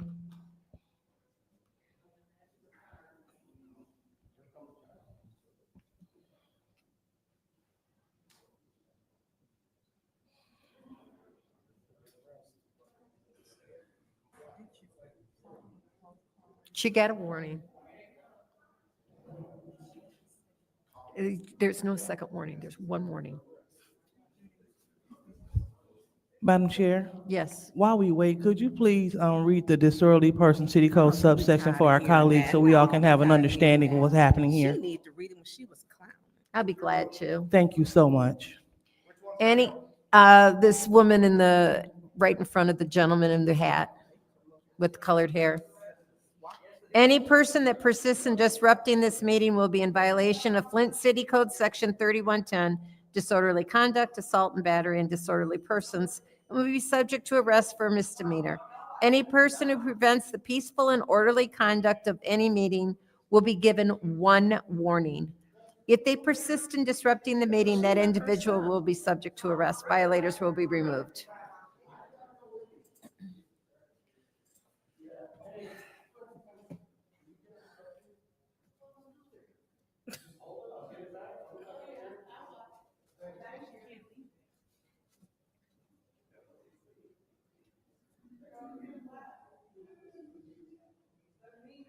Go ahead, Dr. Lewis. Thank you. So this means that I'm out here collaborating with other organizations, sitting on different boards to get things done. A lot of good work happens when you're just sitting up somewhere talking about people. So I would like to encourage you to step outside and join us to do the real work. Because Request for information. No, point of order. You better get her because she don't need to speak to my motives of what I'm doing. What I'm doing is not shopping at Temu where you are. So you need to get back because I'm not going to deal with you today. Go ahead. That was improper. Go ahead. Tired of her. Always got something to say. Again, she's Madam Chair. She's still down there. Go ahead. Thank you. So going back to the point of having decorum, it is unfortunate when we have colleagues that continue to talk about other people's hair, to talk about other people's everything, when your only job is to come to these meetings and to serve the residents. What's your point? The conversation now is not relevant to the resolution. Thank you. Oh, no, it's very relevant because as Ms. Burns was going out, she wanted to talk about podcasts and et cetera and things being failed. This is the whole point. For too many years, we sat here and we let Councilwoman Burns speak to motives and lie. And what I'm not about to do. That would be you saying Karen Weaver wasn't here for budget, so you're the liar, proven. That's in, Ms. Burns. So we're not giving the floor. Again, how many times are we going to let her keep taking the floor? Because I can pull out the council rules, which speaks to decorum, and also which speaks to you give people the floor, and you can use privileged motions to take the floor. So this is a violation. So how long are we going to sit here and allow the councilwoman in the 6th ward to take over our meetings, to run chaos in the chamber? As she called people, these are my tribe, these are my people. She felt safe in the midst of chaos. How long are we going to support chaos? Thank you. Any other discussion? Any other discussion in the second round? Seeing none, this is the vote to send 250203 to council. Ms. Priestley? Yes. Ms. Winfrey Carter? Yes. Ms. Burns? Yes. Ms. Mashat? Mr. Jarrett? Yes. Excuse me, Dr. Lewis? Yes. Vote is 6 yes, 0 no. The vote is 6 yes, 0 no. That will be sent to council.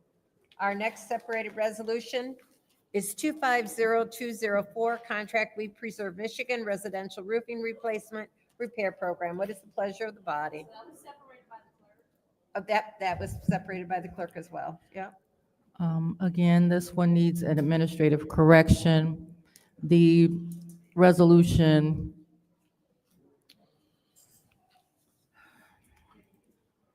is for the organization or the vendor We Preserve Michigan, but the resolved paragraph states that it will be entering into a contract with Old World Construction, which is a typo. So it just needs to be corrected so that the resolved paragraph reflects We Preserve Michigan. Okay, so we need to make an amendment and change it to a .1. That's correct. Okay. What is the pleasure of the body? Madam Chair. Yes, go ahead, Ms. Michelle. I would like to change it to .1, but if I could have the clerk say one more time what we're changing.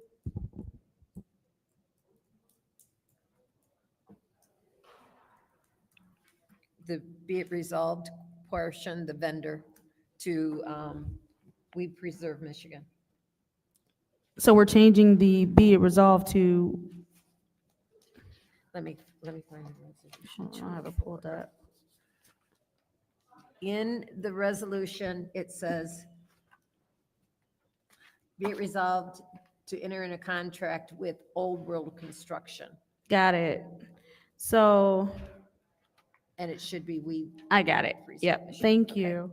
Madam Chair, I would like to amend Resolution 250204 to 250204.1, changing the be it resolved section to be it resolved to enter into a contract with We Preserve Michigan. Is there support? Support. It's been supported by the councilwoman in the second ward. Is there any discussion? Any discussion? There's no discussion on the There's no amendment. discussion in Oh, changing this. In changing, okay, sorry. All right, thank you very much. This is the vote to change to a .1 and change the be it resolved to We Preserve Michigan. Ms. Winfrey Carter? Yes. Ms. Burns? Yes. Ms. Mashat? Yes. Mr. Jarrett? Dr. Lewis? Yes. Ms. Priestley? Yes, Vote is 6 yes, 0 no. the vote is 6 yes, 0 no. I'll now entertain a motion to approve, to send 250204.1 to council. So moved. It's been moved by the councilwoman in the seventh ward. Is there Sup- support? support. Supported by the councilwoman in the second ward. Is there any discussion? Any discussion? Seeing none, this is the vote to send 250204.1 to council. Ms. Burns? Yes. Ms. Mashat? Yes. Mr. Jarrett? Dr. Lewis, Yes. Ms. Priestley, Yes. Ms. Winfrey Carter. Yes. Vote is 6 yes, 0 no. The vote is 6 yes, 0 no. That will be sent to council. The next one is 250206, the contract ambulance liability coverage. What is the pleasure of the body?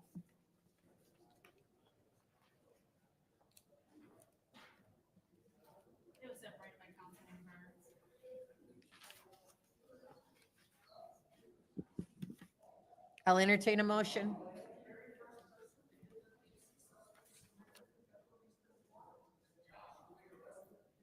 It was separated by Councilwoman Burns.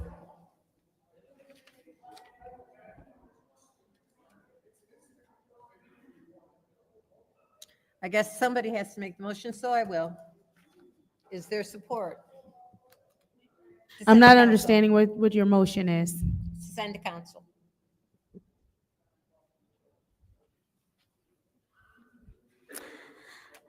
I'll support it. Supported by the councilwoman in the 7th ward. Is there any discussion? Madam Chair. Yes, ma'am. Thank you. I'm not sure why our colleague in the 6th ward separated it, so I don't want to speak to what she possibly would have wanted to do with this. I'm hoping that she will take the floor so that we can gain a better understanding of what she might have saw that we could have possibly have missed. I do know that this is a contract for ambulance liability coverage. I don't believe that the chief is in the back. Maybe there is someone, Madam Chair, in the administration who could shed some light on this possibly. Is there anyone who can discuss this? Mr. Moore? Thank you so much. And this just says that it is a resolution resolving that the appropriate city officials are authorized to enter into an agreement with Lighthouse and Alara Group to provide the city with ambulance liability coverage for 12 months of, it looks like from 7/1/25 to 7/1/26, pending the adoption of the fiscal year, so whatever, 26 budget. Funding will come from the general ledger account, and it gives the account number. Hello, Mr. Moore, how's it going? Good. Perfect. If you want to talk to us a little bit about this ambulance liability coverage, that would be amazing. Okay. The ambulance is a special high-risk vehicle that we have that requires special insurance that can cover those risks. Last year we started out with one ambulance in October. This year we'll have 3 ambulances for 12 months, so it's a little bit more expensive than what we had last year. The program has gone very, very well. Yes, we're at what, about $1 million now? Yes. Mhm. And the program is paying for itself, and one of the things that we assumed for when we calculated the cost of the ambulance was the insurance. This was part of the business plan that we had for the ambulance service. Right, and you said we went from 1 to 3, and we're at about $1 million in revenue from this. And so this liability coverage, because you said it needed a special liability coverage, what's different as opposed to the normal coverage? Well, we're hauling people from in the ambulance that are residents. They're sick. We give very basic first aid. Mhm. There's just a lot of additional risk that you have with that. They're often going to hazardous locations. People can be very, very sick depending on what has happened, injured. And it's an important program for the city. But if we want to offer that program, we have to have insurance to protect the city too.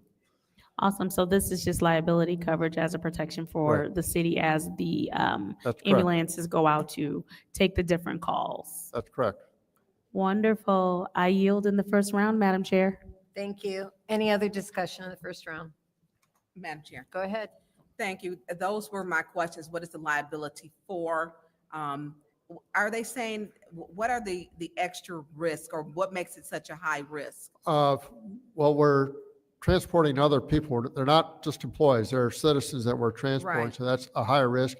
And the people that we're transporting have medical needs. Some of them are very, very sick. So is it because I know ambulance didn't want to pick people up during COVID, Right. and they, some of them didn't. And so do you know what the risk factors are that make it a high risk? You have to be, we pick up people from all walks of life. Sometimes they can be a very simple sickness, but other times it's from a car accident or a house fire.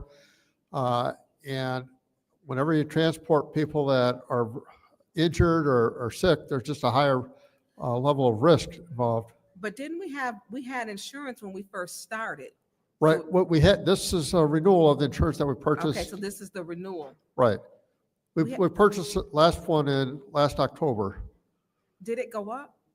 Well, because we have 3 ambulances and we're going to be buying it for 12 months, yes. Right, so it went up because of the vehicles, but per vehicle, did it go up? Right, but overall, I mean, if you.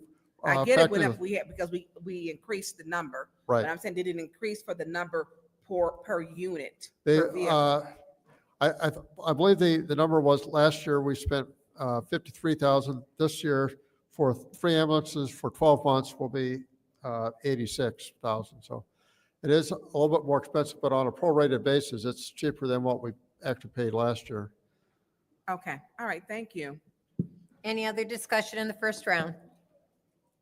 Any other discussion in the first round? Any discussion in the second? Any discussion in the second? Okay, this is the vote to send resolution 250206 to council. Ms. Mashat? Yes. Mr. Jarrett? Yes. Dr. Lewis? Yes. Ms. Priestley? Yes. Ms. Winfrey Carter is not in. Ms. Burns? Yes. The vote is 5 yes, 0 no. The vote is 5 yes, 0 no. That will be sent to council. Our next separation is 250210, and this was separated due to the date for the executive session or closed session. Madam Chair, Go ahead. I'd like to amend Resolution 250210 to reflect the correct executive session date being today. There's a motion on the floor to change the executive session date to today's date. Is there support? Support. Supported by the councilwoman in the second ward. Madam Chair, Yes, ma'am. I do apologize because I was sent an updated version of this resolution today without realizing that that correction had been made.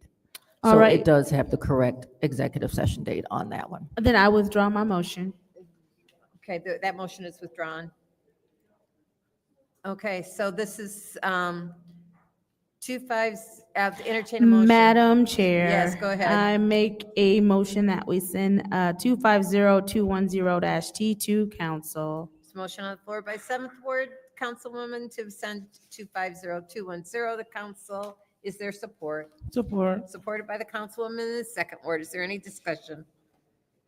Any discussion?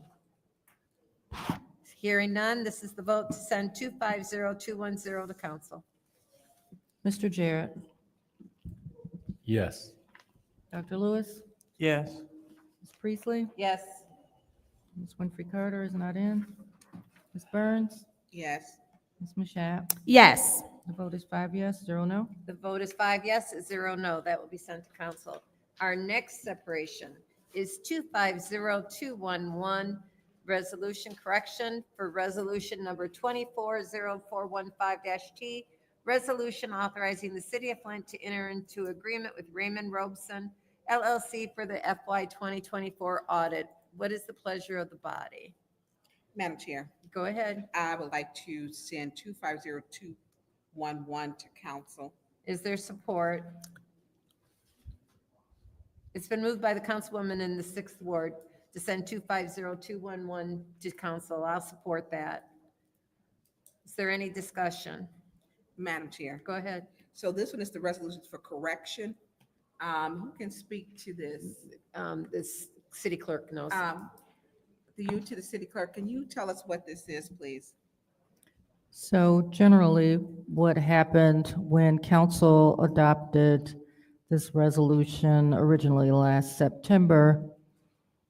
It was drafted in the amount, I believe, of the previous budgeted amount for the 23 audit.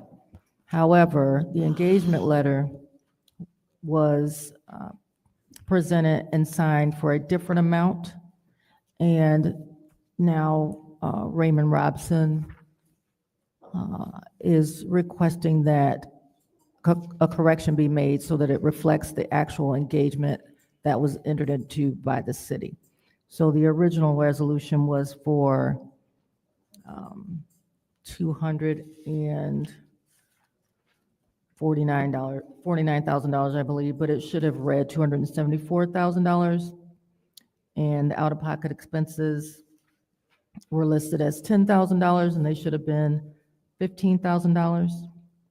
And that does not, that's just how we normally draft these resolutions, with the other engagement costs reflected in that engagement letter for any additional fees that might be incurred. But right now, it just needs to be corrected to the actual amount of the engagement letter. And Ms. Burns, that's because she didn't do it by the bid. The engagement letter covered what the bid was. So are we done with this audit? It's my understanding that it's still being worked on right now.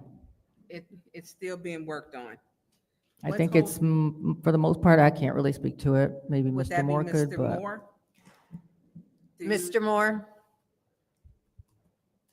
He and I had a meeting in Paul with them this morning. So Mr. Moore and Paul, we voted on this last September. We have on here our next resolution is to enter into another agreement for $291,000 for fiscal year 2025. What's holding up the audit? Excuse me? What's holding up the audit? The big problem that we had this year was the hack that we had last summer. The what? Oh, the cyber. That slowed us down tremendously. And it made it so that when the audit pulled out or finished the 23 audit, the very next week, they were in trying to do the 24 audit. And that we just weren't ready because we had no time to prepare for it as a result of that. So 24 audit was delayed because of the cyber attack. Right. Okay. Okay. And so when will it be done? We anticipate it before the end of July. It's in the final stages at this point. So when are they going to start the fiscal year 25? They would, they're talking about coming in the first week of October. But you still have to finish this one first. Right. Okay, I yield the floor. Okay. Is there any other discussion in the first round? Madam Chair. Go ahead, Mr. Jared. Through you, I guess I'll pose this to Mr. Moore. This correction, so an engagement letter was sent August of 24. The resolution was drafted September 24. How did it come to light June 25? I think that's a question you'll have to ask Mr. Vina, because I think. I'm sorry? The city clerk is the one that has handled that part of it. I'd have to ask her. Madam Chair. Go ahead. So I believe Raymond, because they are, the finances were up to the amount of $259,000. I believe they bill in installments. So I think it's at this point that it was realized that it was never approved for the total amount. So because the engagement letter also states that They will let the council know if it incurs any cost over the 200 and, sorry, the $274,000 or the $15,000 out-of-pocket expenses. I have not received any notification of any of that, so I have to believe that it's just because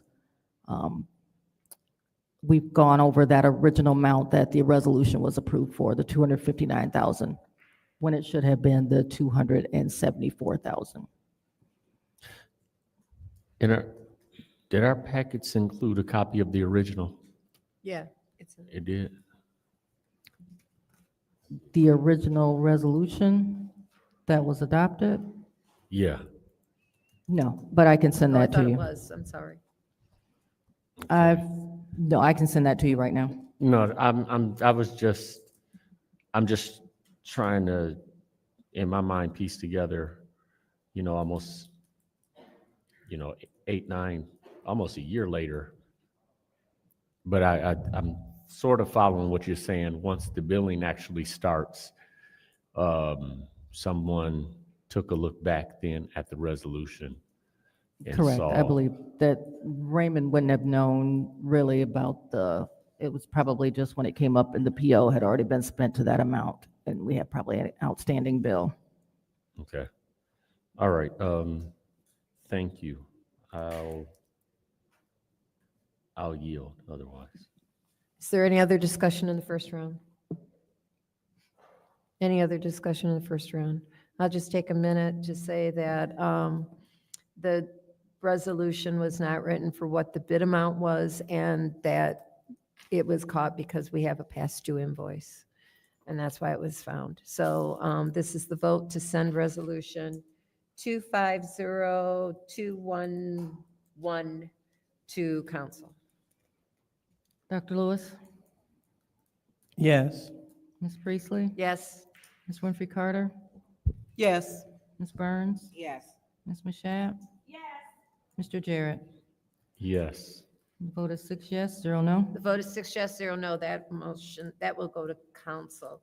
The next resolution is 250213, and that, 212. And this is the agreement for Raymond Auditing Services fiscal year 2025. I will entertain a motion.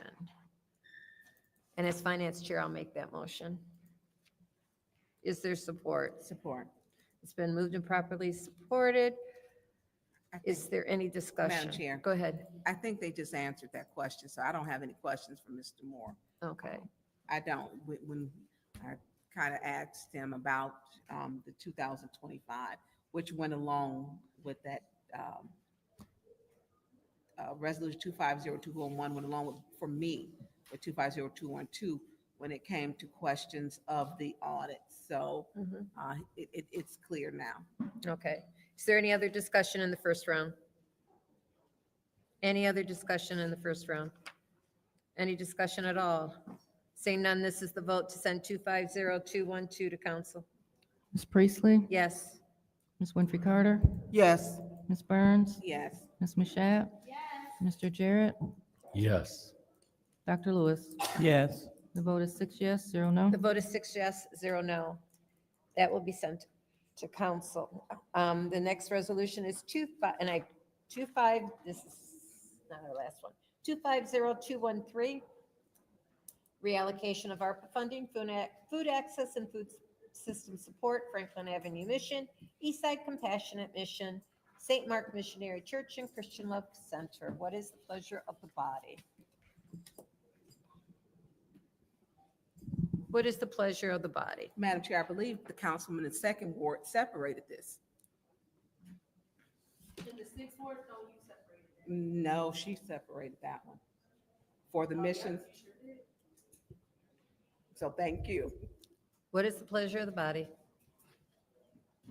Madam Chair, Yes. I would like to send 240213 to council. This motion on the floor to send 250213 to council. Is there support? Madam Chair. Yes. It's been supported by the councilwoman in the fifth ward. Is there any discussion? Any discussion? Any discussion? Okay, this is the vote to send 250213-T to council. Ms. Winfrey Carter, Yes. Ms. Burns, Yes. Ms. Mashat, No. Mr. Jarrett, Yes. Dr. Lewis, No. Ms. Priestley. No. The vote is 3 yes, 3 no. The vote is 3 yes, 3 no. That motion fails. The next, our final separation is 250214, operating millage, City of Flint, DDA, millage rate of 1.8806 mils. What is the pleasure of this body? Madam Chair, Go ahead. I'll make a motion to send this to Special Affairs. There's a motion on the floor to send 250214 to Special Affairs by the councilman in the ninth ward. Is there support? Special Affairs. It's been supported by the councilwoman, excuse me, in the fifth ward. Is there any discussion? Madam No Chair. Go discussion. ahead. I'm sorry. Oh, no discussion because it's going to Oh. committee. Sorry. I knew that. It's just habit. This is the vote to send 250214 to Special Affairs. Ms. Burns, Yeah. Ms. Mashat, Yes. Mr. Jarrett, Yes. Dr. Lewis, Yes. Ms. Priestley, Yes. Ms. Winfrey Carter. Yes. The vote is 6 yes, 0 no. Vote is 6 yes, 0 no. I'll entertain a motion to adjourn. Madam Chair, Yes, ma'am. so moved. So moved, supported. Supported by the councilwoman in the seventh ward. This is the vote to adjourn.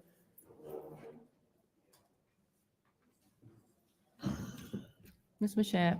Yes. Mr. Jarrett, Yes. Dr. Lewis, Yes. Ms. Priestley, Yes. Ms. Winfrey Carter, Yes. Ms. Burns. Yes. The vote is 6 yes, 0 no. The vote is 6 yes, 0 no. This meeting is adjourned at 10:21.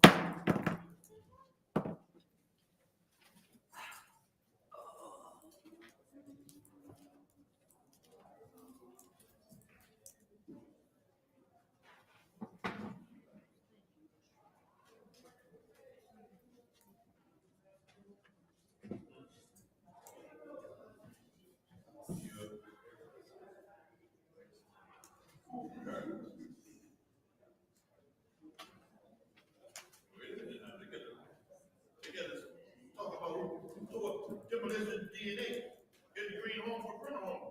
We're trying to get away with the budget. The back end, they took back out and then ran into the funeral home, trying to get away. And then you think they're gonna get away with that junk? They're trying to put it on the Middle Eastern people. So, I mean, I just see that. I didn't know that stuff like that. That's real broke. Who did it? So, I said, what on the news? I ain't seen that. I mean, they drove me, but that's the same area Jimmy Hopper disappeared at. Right around the home. But the McComb live at the Mexican people. That's where I was going to disappear at. Because McComb jumped on me with his cousin. Talking about running, and I was walking up. Hey, Rick. So they was going to put him all tripped up in front of me. And then stick me. He give us McComb. He come up with a big blade that big. The dude, when I first used to hang out by DNA, you know, this, in there, and all that, like people go, somebody ready to go, like you said now, you ready to go, and you ain't running for nothing. This city ain't nothing but a mafia city, nobody, everybody's scared to talk about it. Thinking, sucking, jump, like they try to get Richard Dix in the trick bag and all that junk, chief of police. And they don't, at least he comes to the council, but this, whatever the chief of police now, when he wants to come up here and talk about the FOPO and all that. All these goons have been jumping, Clinton was Shaq with us, talking about she ain't had the women over there with all that junk. The auditorium, 3 people like, told them can't bring no lighter and no films in them. I was only dark in that place over there. Thanks to a $20 ticket and treat somebody like that don't belong. Like somebody gonna kick that place up. Or nerve kids.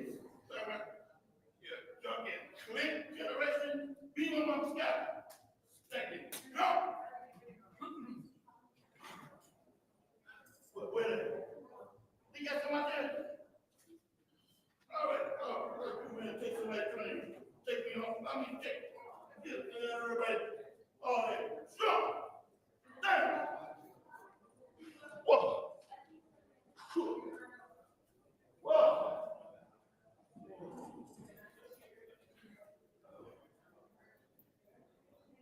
Hey. Hey, who you?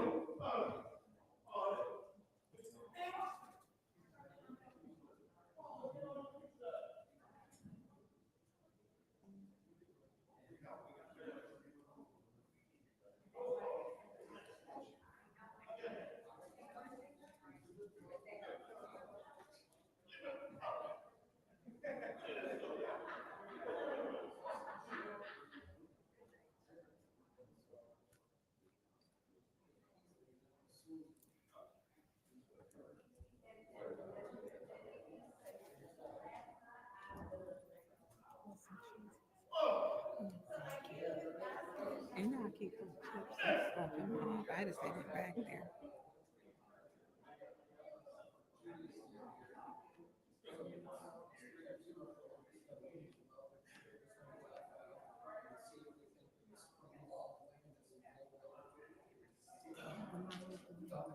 She good.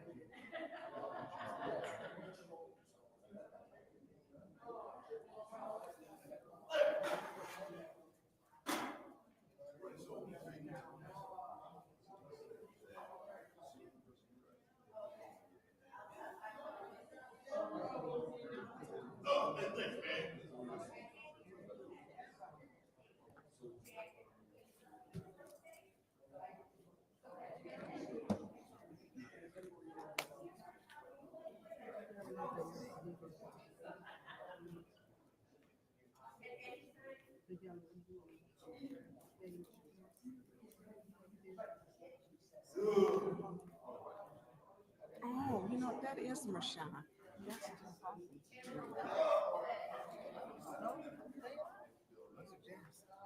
Jeff and his first wife. Jeff and the. Marshawn.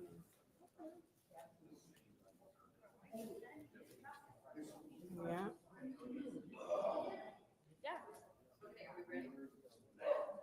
I'm getting ready to run them out. What are we doing next? I never remember.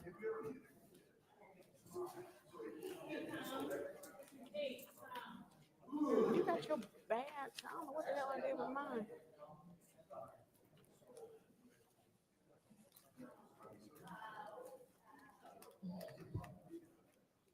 Oh, God, we're never going to get that one passed.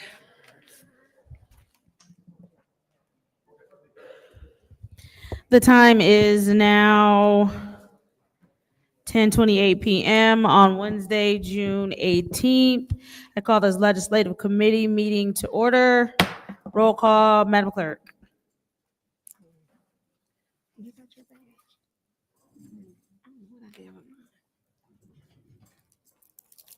I don't know what I did with mine. Mr. Alamin is not in.